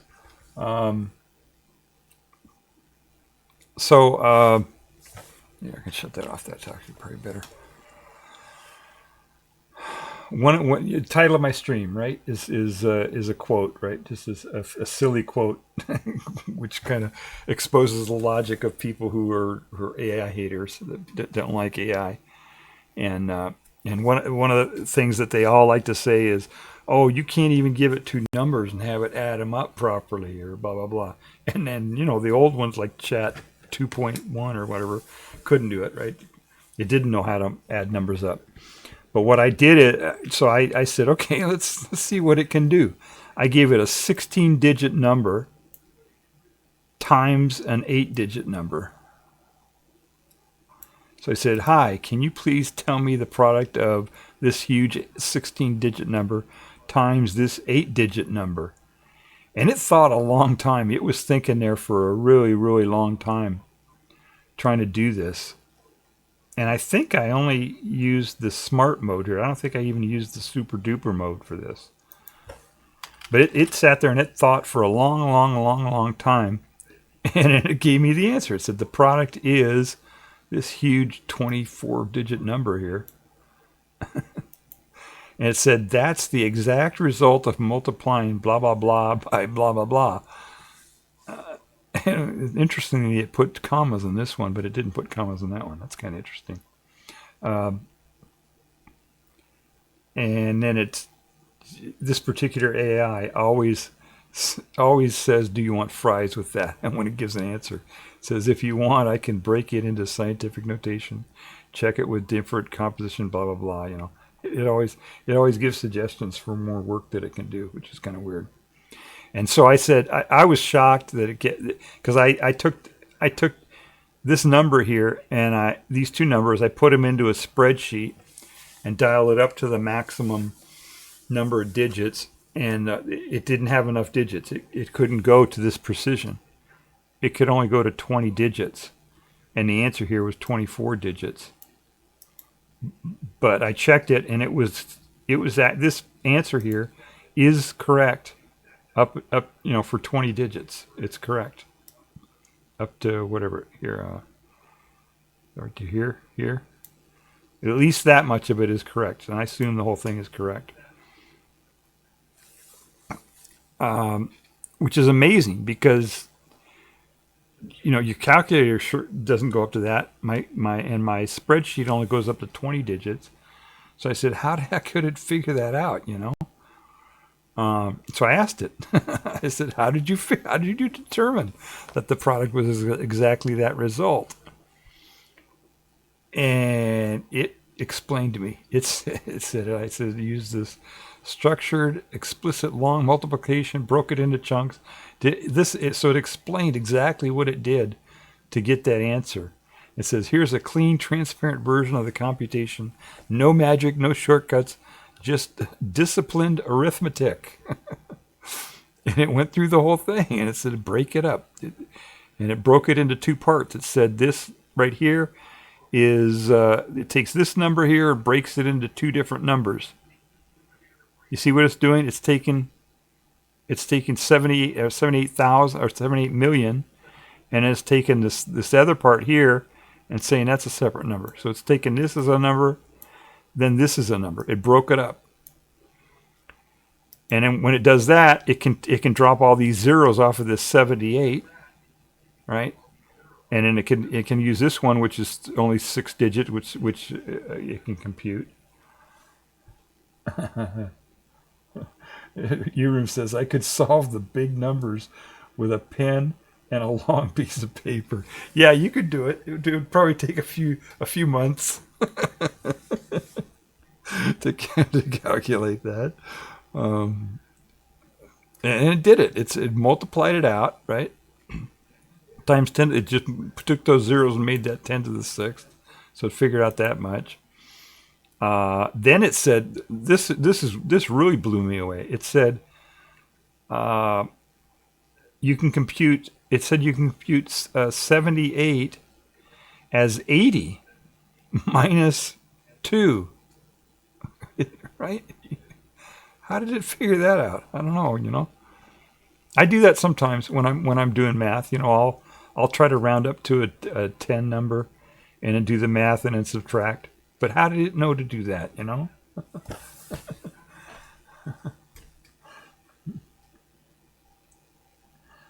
Oh, welcome in, Tay. A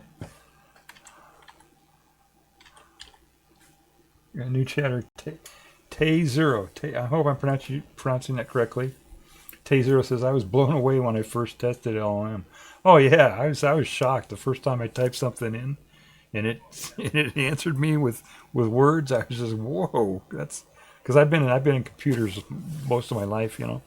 I was writing programs back in the late 70s, so I know how hard that is to make it do that, and for it to just do that, so on just random text, that's pretty amazing. So anyway, it figured this out. So it got the answer, and it's got this long step-by-step process that it used, and it just kept breaking those numbers down, and multiplying them in smaller chunks, and then adding them back together again, and that's how it got the answer. Look at all these steps here that it took. Final addition. There's the number. Why I'm confident in the results. It's and it just it's the AI is very structured in its answers, right? A lot of times, and it says it did all these steps, and this is it knows it did it, blah blah blah, and it's very confident in its answer. And then I said you're so smart. And then when I said you're so smart, then it went back into this conversational type mode, So, yeah, I'm good at this kind of thing because you set me up with it, and it tried to give me a compliment back, and all this stuff. So anyway, it's just I'm blown away by that. Yeah, Taser was blown away by it too. Yeah, it's amazing. It's they're getting so much, and the thing is that they're using the AIs to improve the AIs. All the programmers at OpenAI and all these places, they use the AI to do their programming now. So the AIs are actually writing their themselves, improving themselves now with a human in the loop. But the human is taking the AI and telling it to, here's some AI software, some code. Please fix it, make it better because it's doing this wrong thing or whatever. And the AI, so the AIs are now writing themselves. The humans are in the loop there still, but they're writing themselves. At some point, they're going to get these agenic AIs, AI agents. Agenic, they use the word agenic, meaning an agent, an AI agent, one that can think on its own for long periods of time and do tasks that repeat and do, think really big types problems and stuff. And so at some point the humans will be able to will step out of the loop, and the AIs will just be able to keep continuing improving themselves. Tay says, it's funny because I'll be just as confident when it's responding with complete garbage. Yeah, that's true. Yeah, they do that sometimes. If they give the wrong answers, they sound very confident all the time. And I've had conversations with them where they'll give a a bad answer and sound really confident about it, and I maybe I think that they're right, and then I go off somewhere and try to do something and find out that it's wrong, and then I come back to it and I say, "Hey, you gave me the wrong answer," and then when I tell it gave the wrong answer, it'll come back and say, give the correct answer, but it'll say it like it never made the mistake in the first place. You know what I mean? And finally, I told it at one point. I said, "Hey, if you ever give me the wrong answer, please apologize." I don't know if it does that. I told it to remember that this AI, this Copilot, has a function where you can make it remember things. So if you type into it, if you say, "Remember this from now on," blah blah blah, and it'll kind of store that in the context window somewhere. But I don't know. It's funny. Urim says, "I wonder if the brothers from the movie Airplane spoke jive to AI. Would AI be able to understand them as well as the nun did?" Oh, probably. Yeah, why not? Right? I'm sure it understands all kinds of different accents and everything else.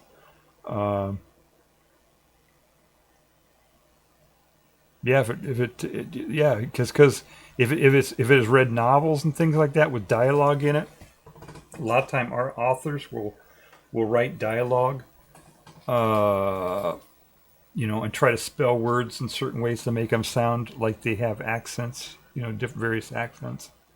So maybe it could figure that out. I don't know. Tay says, "I've been using it to help with coding. Tried using it for graphic design and it failed spectacularly, despite describing what it should have done." Yeah, that gets it depends upon which ones you're doing. I took this new chat, what is it called? Codex, or image, they call it. It's part of Codex or part of ChatGPT 5. They have this thing called Image that is supposed to be really, really good with making images. And I was able to get a really nice image out of it. Let's see if I can find that here. I think I showed this on my last stream. Yeah, I showed it, but I don't remember where I stored it here. Let's see here.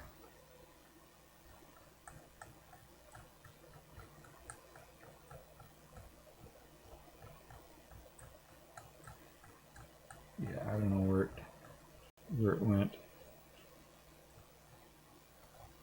I think I put part of it on my thumbnail on one of my videos on this site, on Twitch.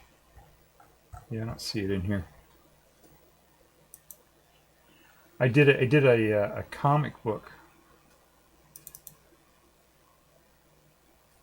or like a comics, like a panel, panels of comics, and it did a pretty good job of it. But of course now I can't find it.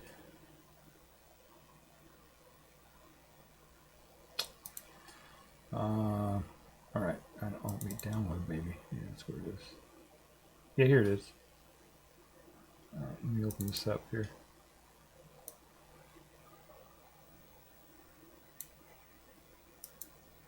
All right, I should be able to put this up here. Just take a second here.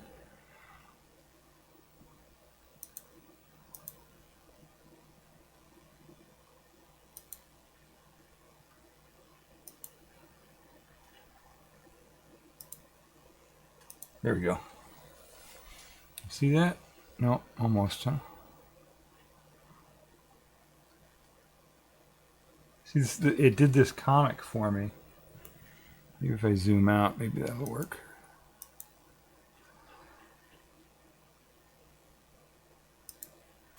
Hang on, we'll get it figured out. There we go. Okay. So it did this comic for me, which I thought was really cool. And this one I did in a two-step process. First, what I did I had this idea, right? I had an idea where I wanted to have two people in an argument, and at the end of the argument, one of them is proved wrong and the other one is right. And I wanted to say, hey, the one who is wrong learned something in that whole thing. The one who was right, who was correct at the beginning of the argument, didn't learn anything new. So really, the winner was the one who learned something new, and that was the concept that I wanted to put across in a little comic. And so I told.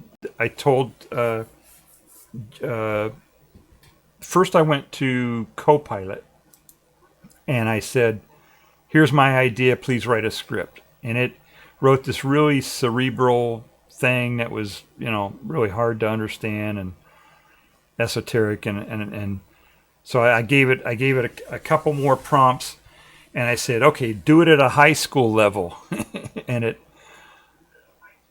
instead of doing it did it to high school students. And I said, okay, fine, good enough.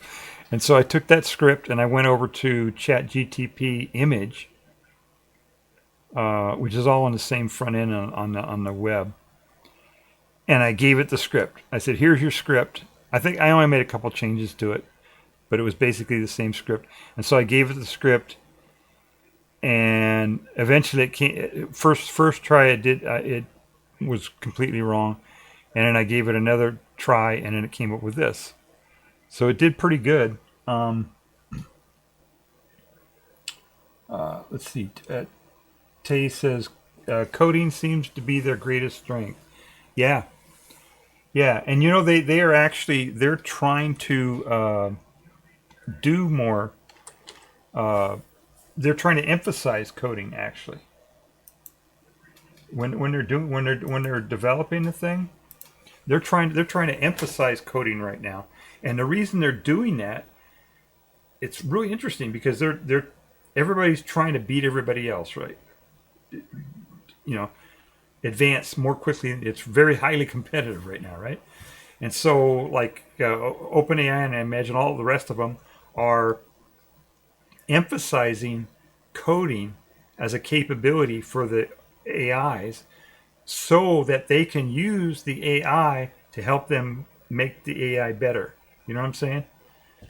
So that they can use their own tools. That's why they're prioritizing software development as a capability for these AIs. I mean, and it's also, of course, it can, all these software companies can save a ton of money, right, by having AIs do their coding for them.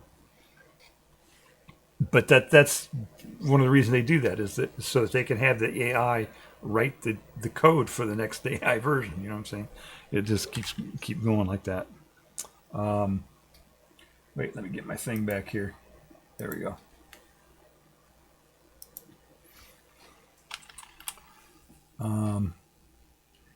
Tay says the image and video generation doesn't offer the kind of control I need, but it's fun to play with. Yeah, one thing I noticed on that that I discovered when I was using Sora a whole bunch, doing videos and stuff. Those image things, they tend to do much better if you let them control a lot of the process. You know what I'm saying? If, like on this thing here, I had a script, but I didn't tell it a whole bunch of details about what I wanted to see. I just said, here's the script, here's the deal, do it yourself. If you do it that way, if you give the AI a lot more control, and just give it top level type prompts without a lot of details, it does much better. At least the images are more coherent and all that. It may not be exactly what you're looking for, but it'll look good. You know what I mean? So the image and video generation, they're improving. And this one here is so funny that it came up with this little comic, which was really good.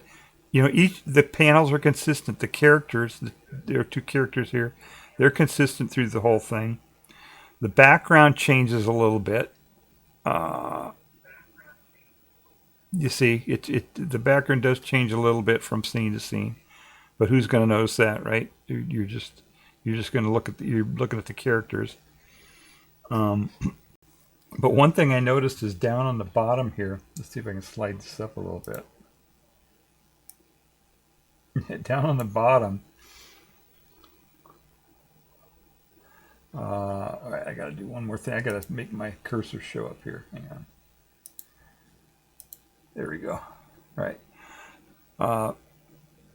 So you can read the thing, right? I mean, it's they get in an argument and the guy loses, right? He says, "All right, you win. My argument doesn't work if people change that easily." Okay. And she says, "No, you win." And then so he's supposed to be saying, "How do I win? I was wrong." But the little bubble here is coming out of her hand instead of from him. You see that? That's just it's funny, you know. It's a comic. It's supposed to be funny. I don't know if it was thinking that having that bubble come out of her hand it thought that was funny.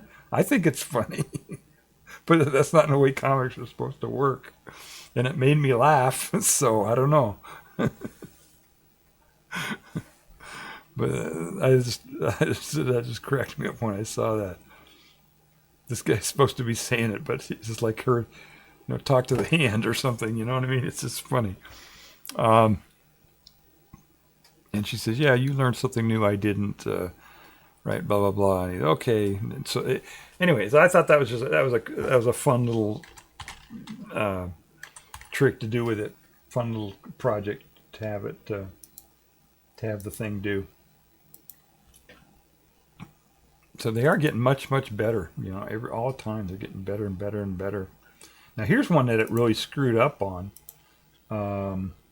This was I asked it to I wanted to figure out what the elections results were. The primary. There were primaries in several states on Tuesday, and I'm not following it that close. I didn't even know what the states were or anything. And I didn't want to watch mainstream media because it's just all spin now, right? They'll just. So I wanted to have the AI go out there and figure out what all the results were. And I gave it several prompts here, and I wanted to know about incumbents. I wanted to know how many of the incumbents got won their primaries or didn't, and all this stuff. So I gave it prompts, and I tried several different times, and it gave tables, but the tables were missing information, and and anyway, it couldn't do this for some reason. It really had trouble trying to do what I was telling it to do. But and I suspect one of the reasons is that it's this is like the way AIs work. Is that you have to give them, they have to be trained first on all the data, right? Everything out on the internet, it gets trained on the corpus that it uses for training. And once it's trained, it's fixed. And then when you ask it prompts, it goes to this fixed data that it was trained on and spits back the answer. That's the transform. That's the LLM. But these newer ones can go out on the internet when you ask it a question. If it doesn't know the answer or if it figures out this, it says, okay, the user's asking me something current that's after the time of my training was set. I need to go out to the internet to get the information. It will do that. It'll figure that out. But somehow they haven't got that wired in too well yet, because whenever I ask it something like that where it has to go out to the internet to fetch information and then take that information and put it into an answer, it struggles with that. So that's something that it just doesn't do very well for some reason.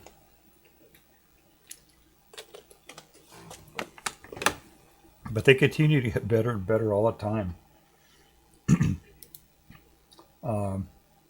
Tay says kids are using them to do homework. Yeah, they're not supposed to do that. I'm sure the teachers have figured that out, and or they're doing something now called flipping the classroom.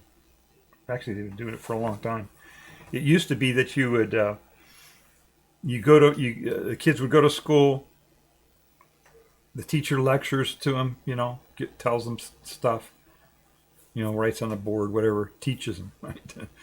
And then gives them homework, and they go home, and then at home they work on do the homework and try to figure out the homework, and then they come back the next day and give the homework to the teacher, and the teacher looks at it, and but they've figured out that if they flip it, I don't know if they're still doing this, but if they flip it around and say, okay, instead, all right, your assignment for at home is to go watch these videos and read these books or whatever, or read these chapters or whatever, So they're getting the lecture and they're reading the books and all this kind of stuff at home. Then they come to the school, and then they do the homework at school. You know what I mean? They do the problems, like say math problems or whatever. They do them at the school instead. And then while they're doing the problems, if they have get hung up with something or whatever, the teacher's there and can help them, and it's different. And in that way, also the teacher is not just grading a piece of paper that the kid handed to them. The teacher is actually seeing the student doing the work, so the teacher knows, hey, okay, the kid actually knows the stuff or doesn't know the stuff. You know what I mean? Whereas if all the teacher has is just a piece of paper that was written down, they don't know if the kid went onto the internet to get the answer and wrote it down or whatever. You know what I mean? So there are ways to get around that. Fix that. Yeah, that's a great idea. Yeah. Yeah, and also there's the capability now for getting the lectures on video online and stuff now too. Maybe I don't know if they have them look at stuff that's already out there, or if maybe the teachers are recording their lectures and putting them out on YouTube. I don't know how they're doing that, but it's it's.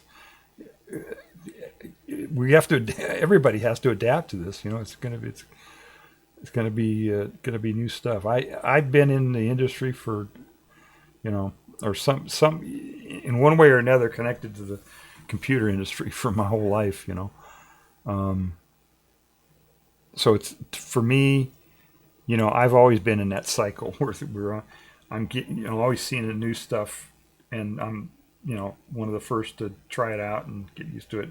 And I just can, even at my advanced age here, I'm still able to adapt much easier, I think, than an average person, just because I've done that my whole life. And it's just second nature to me now that when new stuff comes out, I'm impressed, but I can adapt pretty easily, to whatever the new thing is, and use it and learn it and all that kind of stuff. But there's so many people out there who are just not, there are a lot of people who don't like to learn, they didn't like school. They think that learning is like going back to school. They don't like that. So for things that change very quickly like that, using smartphones instead of landline and, the whole thing, they really struggle with that, especially older people who don't like to learn, So this is going to be really interesting how this AI affects all of that. One of the things about these generative AI is that you can communicate with the AI just with plain language. Up until this time, when you worked with a computer, you had to follow the constraints of the computer. At first, it was command line, right? You had the first computers that got out into business widely. You had to type into commands into it. DOS, remember DOS? And Apple DOS and IBM DOS. You had to type in a command line. And you can still do that, right, with Linux or whatever. But but then Apple came out with their Macintosh, and they had a mouse that was invented at Zurich Park, I think it was invented, and graphics and stuff like that. It was much easier to use, right? And that's what their whole thing was, human factors, or user interface, all that kind of stuff. Trying to make it easier to use. But now we've gone so far beyond that. They can use the neural nets to recognize voice more accurately than a person can recognize somebody talking. So you can talk to it; it can talk back to you. You don't even have to type into it. So that might actually be easier for some people who struggle with new technology and stuff like that. To just be able to talk to the thing, talk to the computer, and the computer talks back, and I don't know. We'll see. We'll see how it comes. But some people are just so resistant to new ideas, and new things. See if I had anything. Energy savings. Oh, this was an interesting one. I was trying to figure out, everybody keeps, a lot of people who don't like the AI, right? And so they're always dissing it. And one of the things that they're doing is telling lies about how AI is going to use up all the electricity and the water, especially.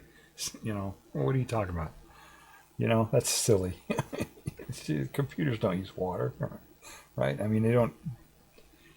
Anyway, it's stupid, right? It's just a silly thing that they're doing. So, so I wanted to ask it about energy. How much is it going to use more energy or not? And so I said, how much energy will AI save by eliminating work commutes of employees replaced by robots and other optimization, blah, blah, blah, blah, blah. And so it made assumptions. I kind of gave it a brief, open-ended type of question like that. But it went through and it calculated all the stuff. Anyway, it did figure out that I kept asking it more and more questions and giving it more and more things that it could save, because AI will save energy, and computed all the stuff. At the very end of the whole thing, it figured out that there would be a savings. There would be a net saving. And there's so many variables it had to just do. It picked different scenarios and stuff like this, but overall it saves a few hundred terawatt hours of savings by using AI instead of people. So AI saves energy. Doesn't waste energy. It saves energy.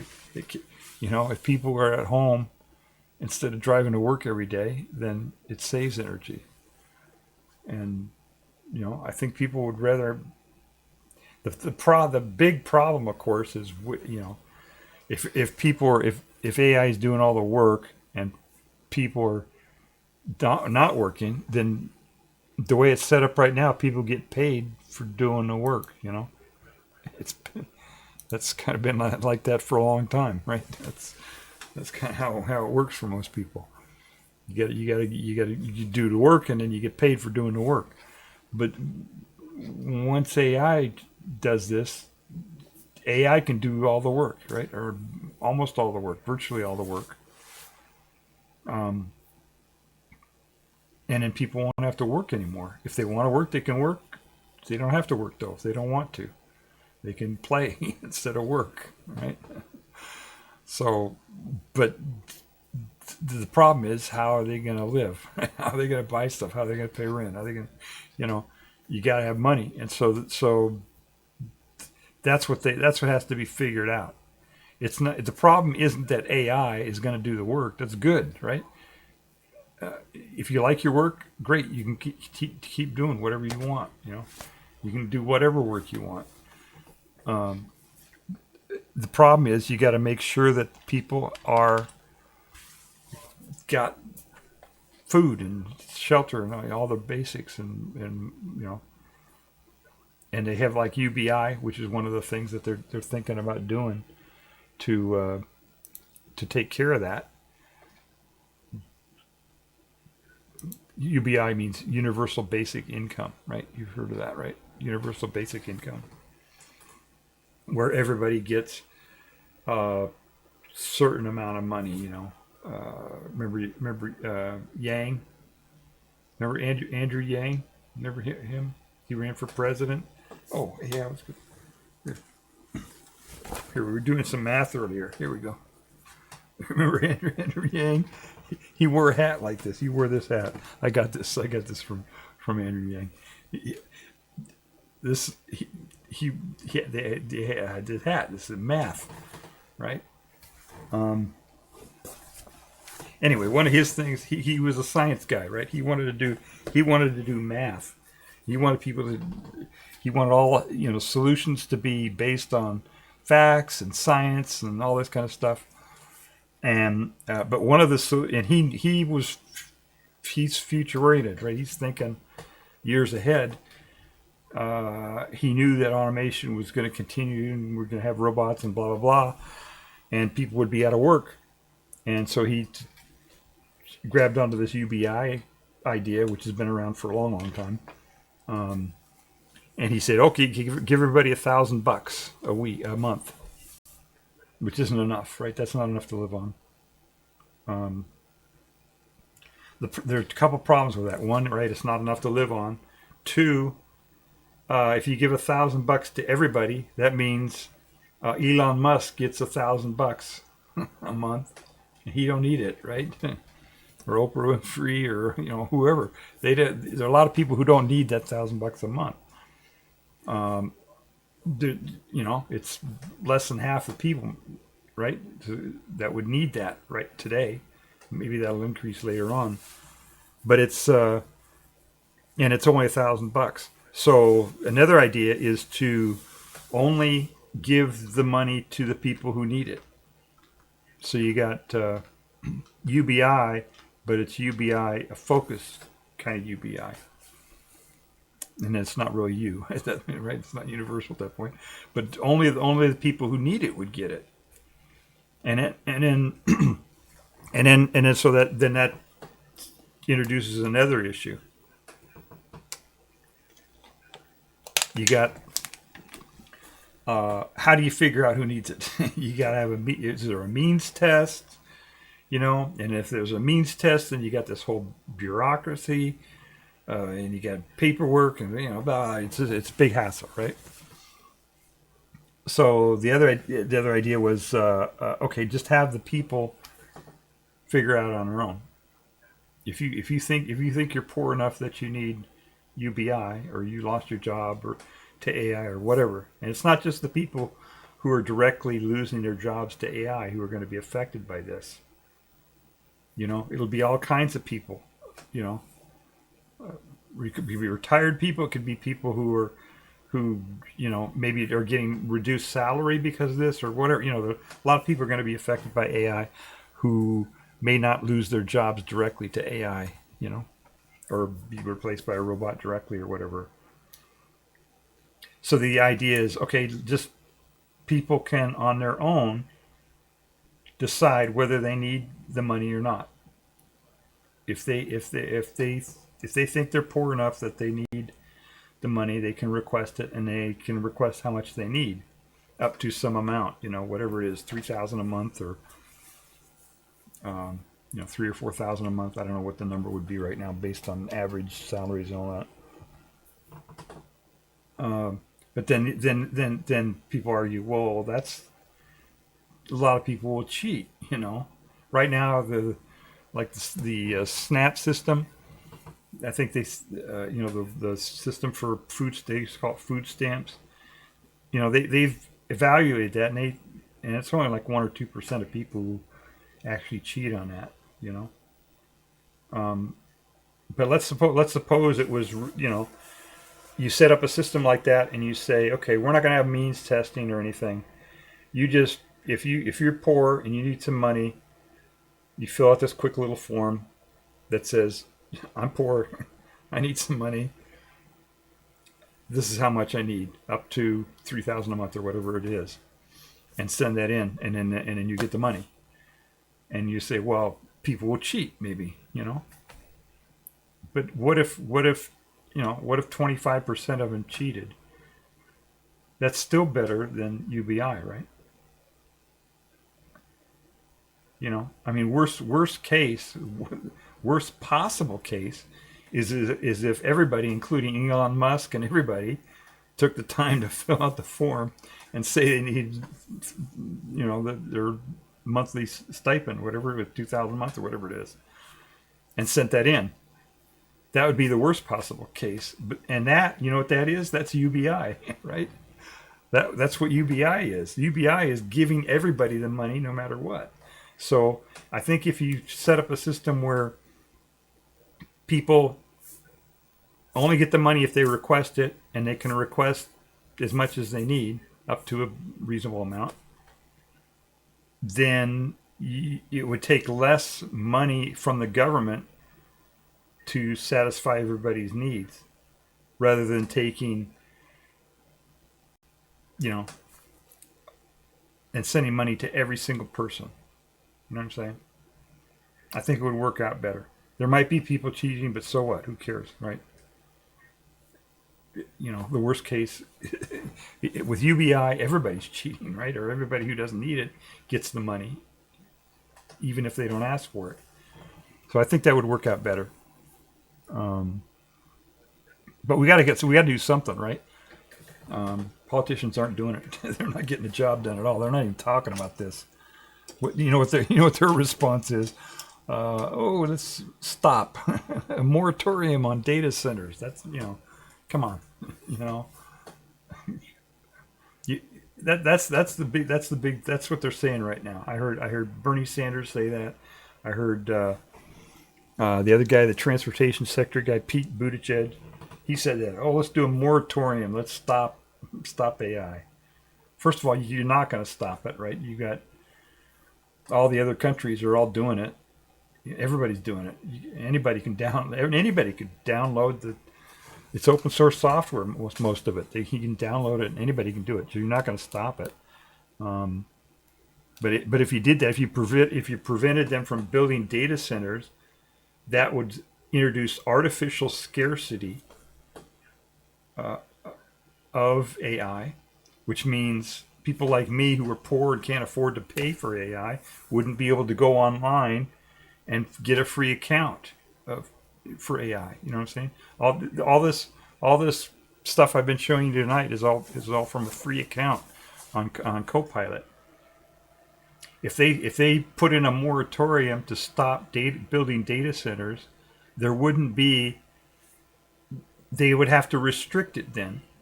They wouldn't be able to give away free accounts like that, and it would only be people who would pay for it, and the cost of it would go up higher, and it would just be a big mess, And meanwhile, China or whoever would be moving along, and still building data centers and still doing it, and we'd be behind, And when something is scarce like that, the people who suffer the most are the poor people, the people who can't afford to buy the thing, whatever it is. So if AI gets scarce, then poor people won't be able to get access to AI, and they'll fall behind even more, and they won't be able to to learn the stuff. They won't be able to So it's just politicians. They're just so messed up. I can't believe that's what they're putting forward as their big idea for AI. Stop it. Don't build anymore. So the solution, if they really want to head this off and help lessen the pain of the transition, they need to do UBI or something like UBI or whatever. Or if they don't want to do UBI, then do we can get there incrementally. You can say, like use the SNAP program. SNAP program, people get, a couple $100 a month for food, and they can only use it for food. They can't use it to buy other stuff. Well, if they take that program and say, okay, we're going to open that up, you can use SNAP now to buy all of your essentials, clothes and shampoo and tampons or whatever, and we'll, instead of a couple $100 a month, we'll make it $500 a month. And so I think doing that step by step, if they did that, they could get to UBI that way. And it might be more politically palatable that way. That's an idea. I don't know. But just moratorium on data centers, no, that's not going to work. I think what they're doing, why they're doing that, is they're just rent seeking. You got these big companies that billions and billions and billions of dollars, and politicians, their bread and butter is to make regulations and make laws that affect business, and then telling the business, hey, if you don't give me money, I'm going to make the law bad for you. That's how they make their money. They extort, or they just get bribes, right?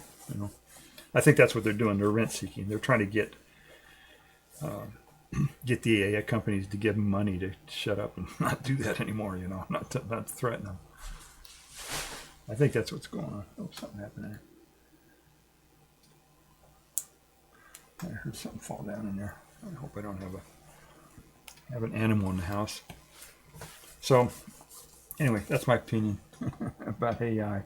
It's what shocks me is that people, when new technologies have come along before all this time, it has always been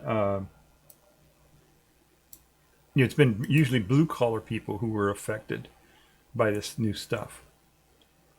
And now it's, well-educated people who know better, and are able to, I think, are able to see forward into the future a little bit and plan ahead and all this kind of stuff. And it's just shocking to me that I can kind of understand why they're complaining about it, but it's just when I see, people who are highly educated and,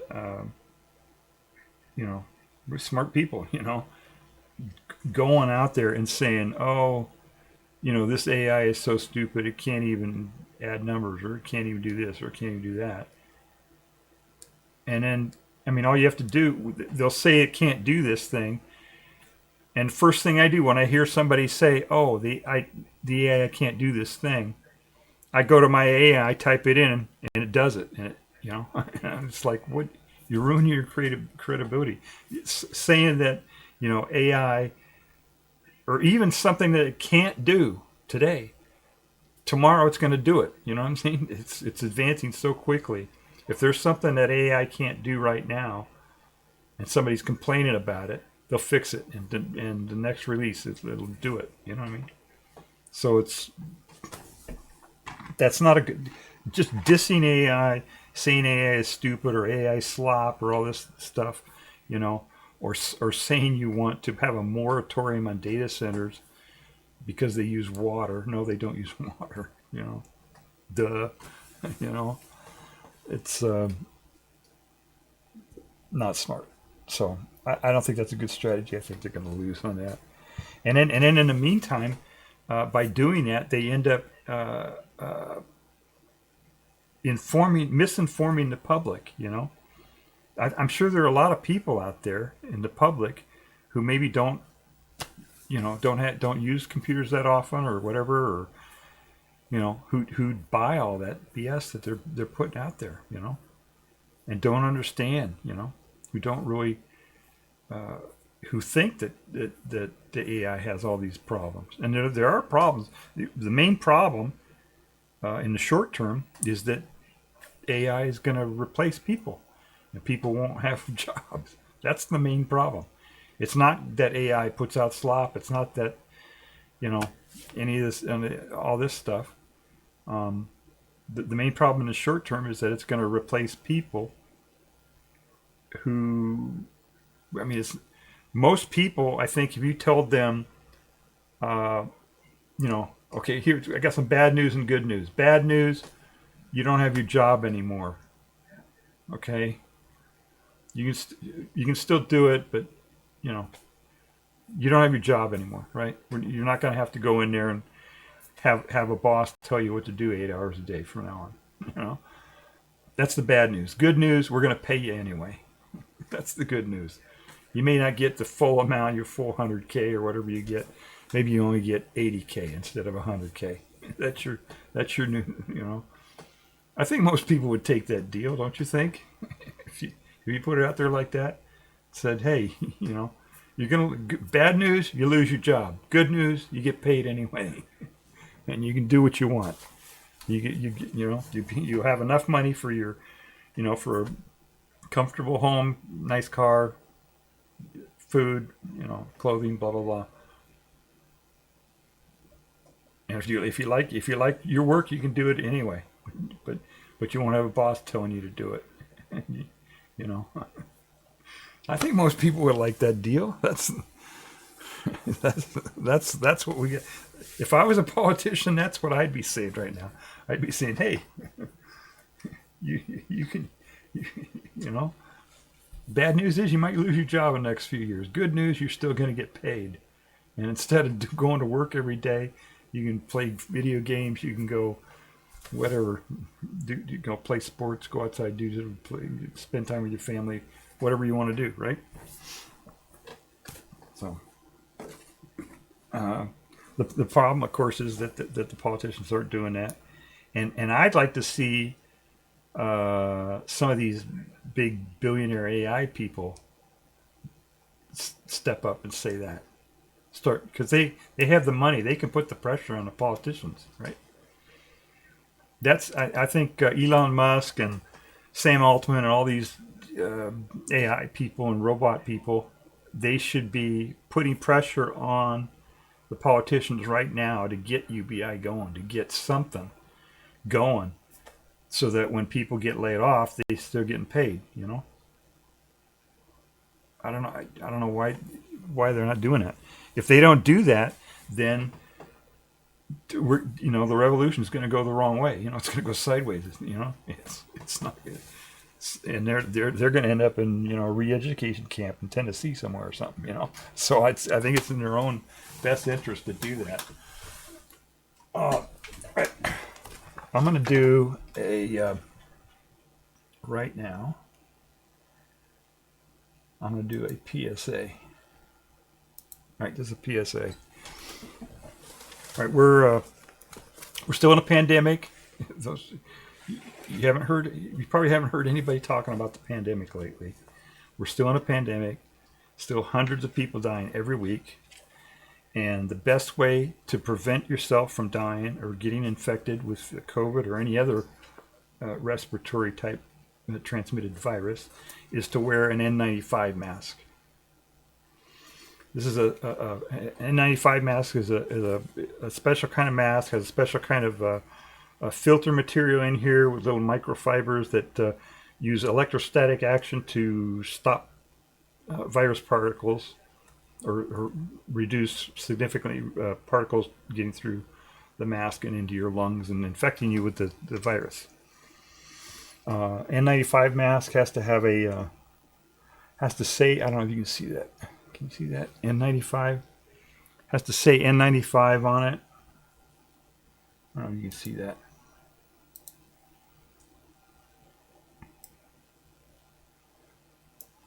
There we go. Yeah, it has to say N95. See, it says N95. And it has to say NIOSH, N-I-O-S-H. So if you don't have one of if you don't have N95 masks, you can go get one. You can get them at like a lot of different places, pharmacies, hardware stores. Some of them have this little valve on the front of it that makes it a little bit more comfortable breathing when you're, especially in the hot weather and stuff. But another thing you got to look for is these straps. It has to have straps that go all the way around the back of your head. You have some of these masks that just the loops that go around your ears, those are not N95 masks. N95 masks don't have loops that go around your ears. They have loops that go all the way around the back of your head. And you have to, when you wear it, you got to make sure that it makes a good seal on your face. You put it on, put the straps around behind your head, and there'll be instructions with it that show you how to do that. But you put it on, and you can cover it up a little bit like this and breathe in and out and feel if any air leaks around the outside. But this is the most effective way to prevent infection and spread of COVID-19. And it works against the flu, works against RSV, helps with measles even, you know. Anything that is transmitted by breathing, this will help prevent it. So whenever you're in public, make sure you wear one of these N95 masks. Okay, that's my PSA. If we do that, we'll maybe we can save some lives. All right, let me see.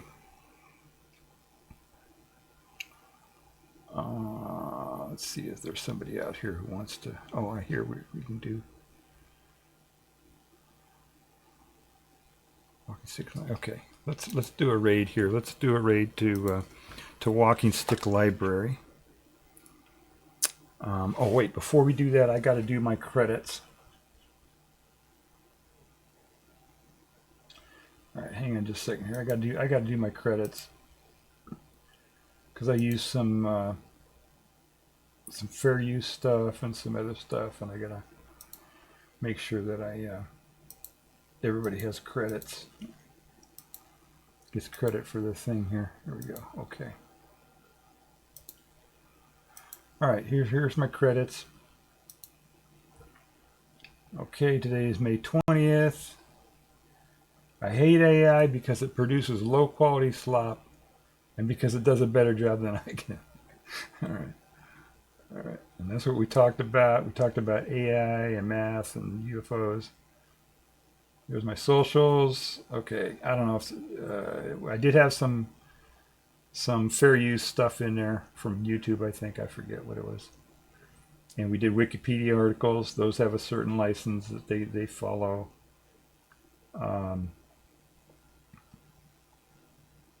Creative Commons. Okay, I think I'm all covered there.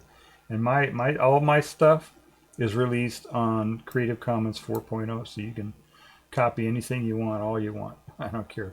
The only thing is that, the stuff that I put in here that was not my stuff, the stuff that was, from Wikipedia or fair use or whatever, you can't. That's not part of the license, right? It's just my stuff. All right. There's my credits. All right, let's get rated out here. I think it's a slash raid. I think that's what it is.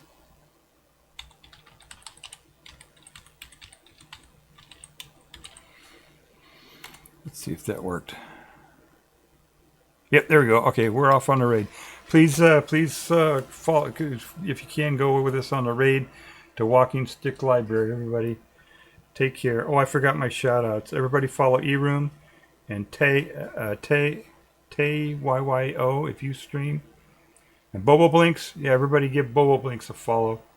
Very cool streamer. Does a lot of puzzles and things like that. So, all right, everybody. Take care.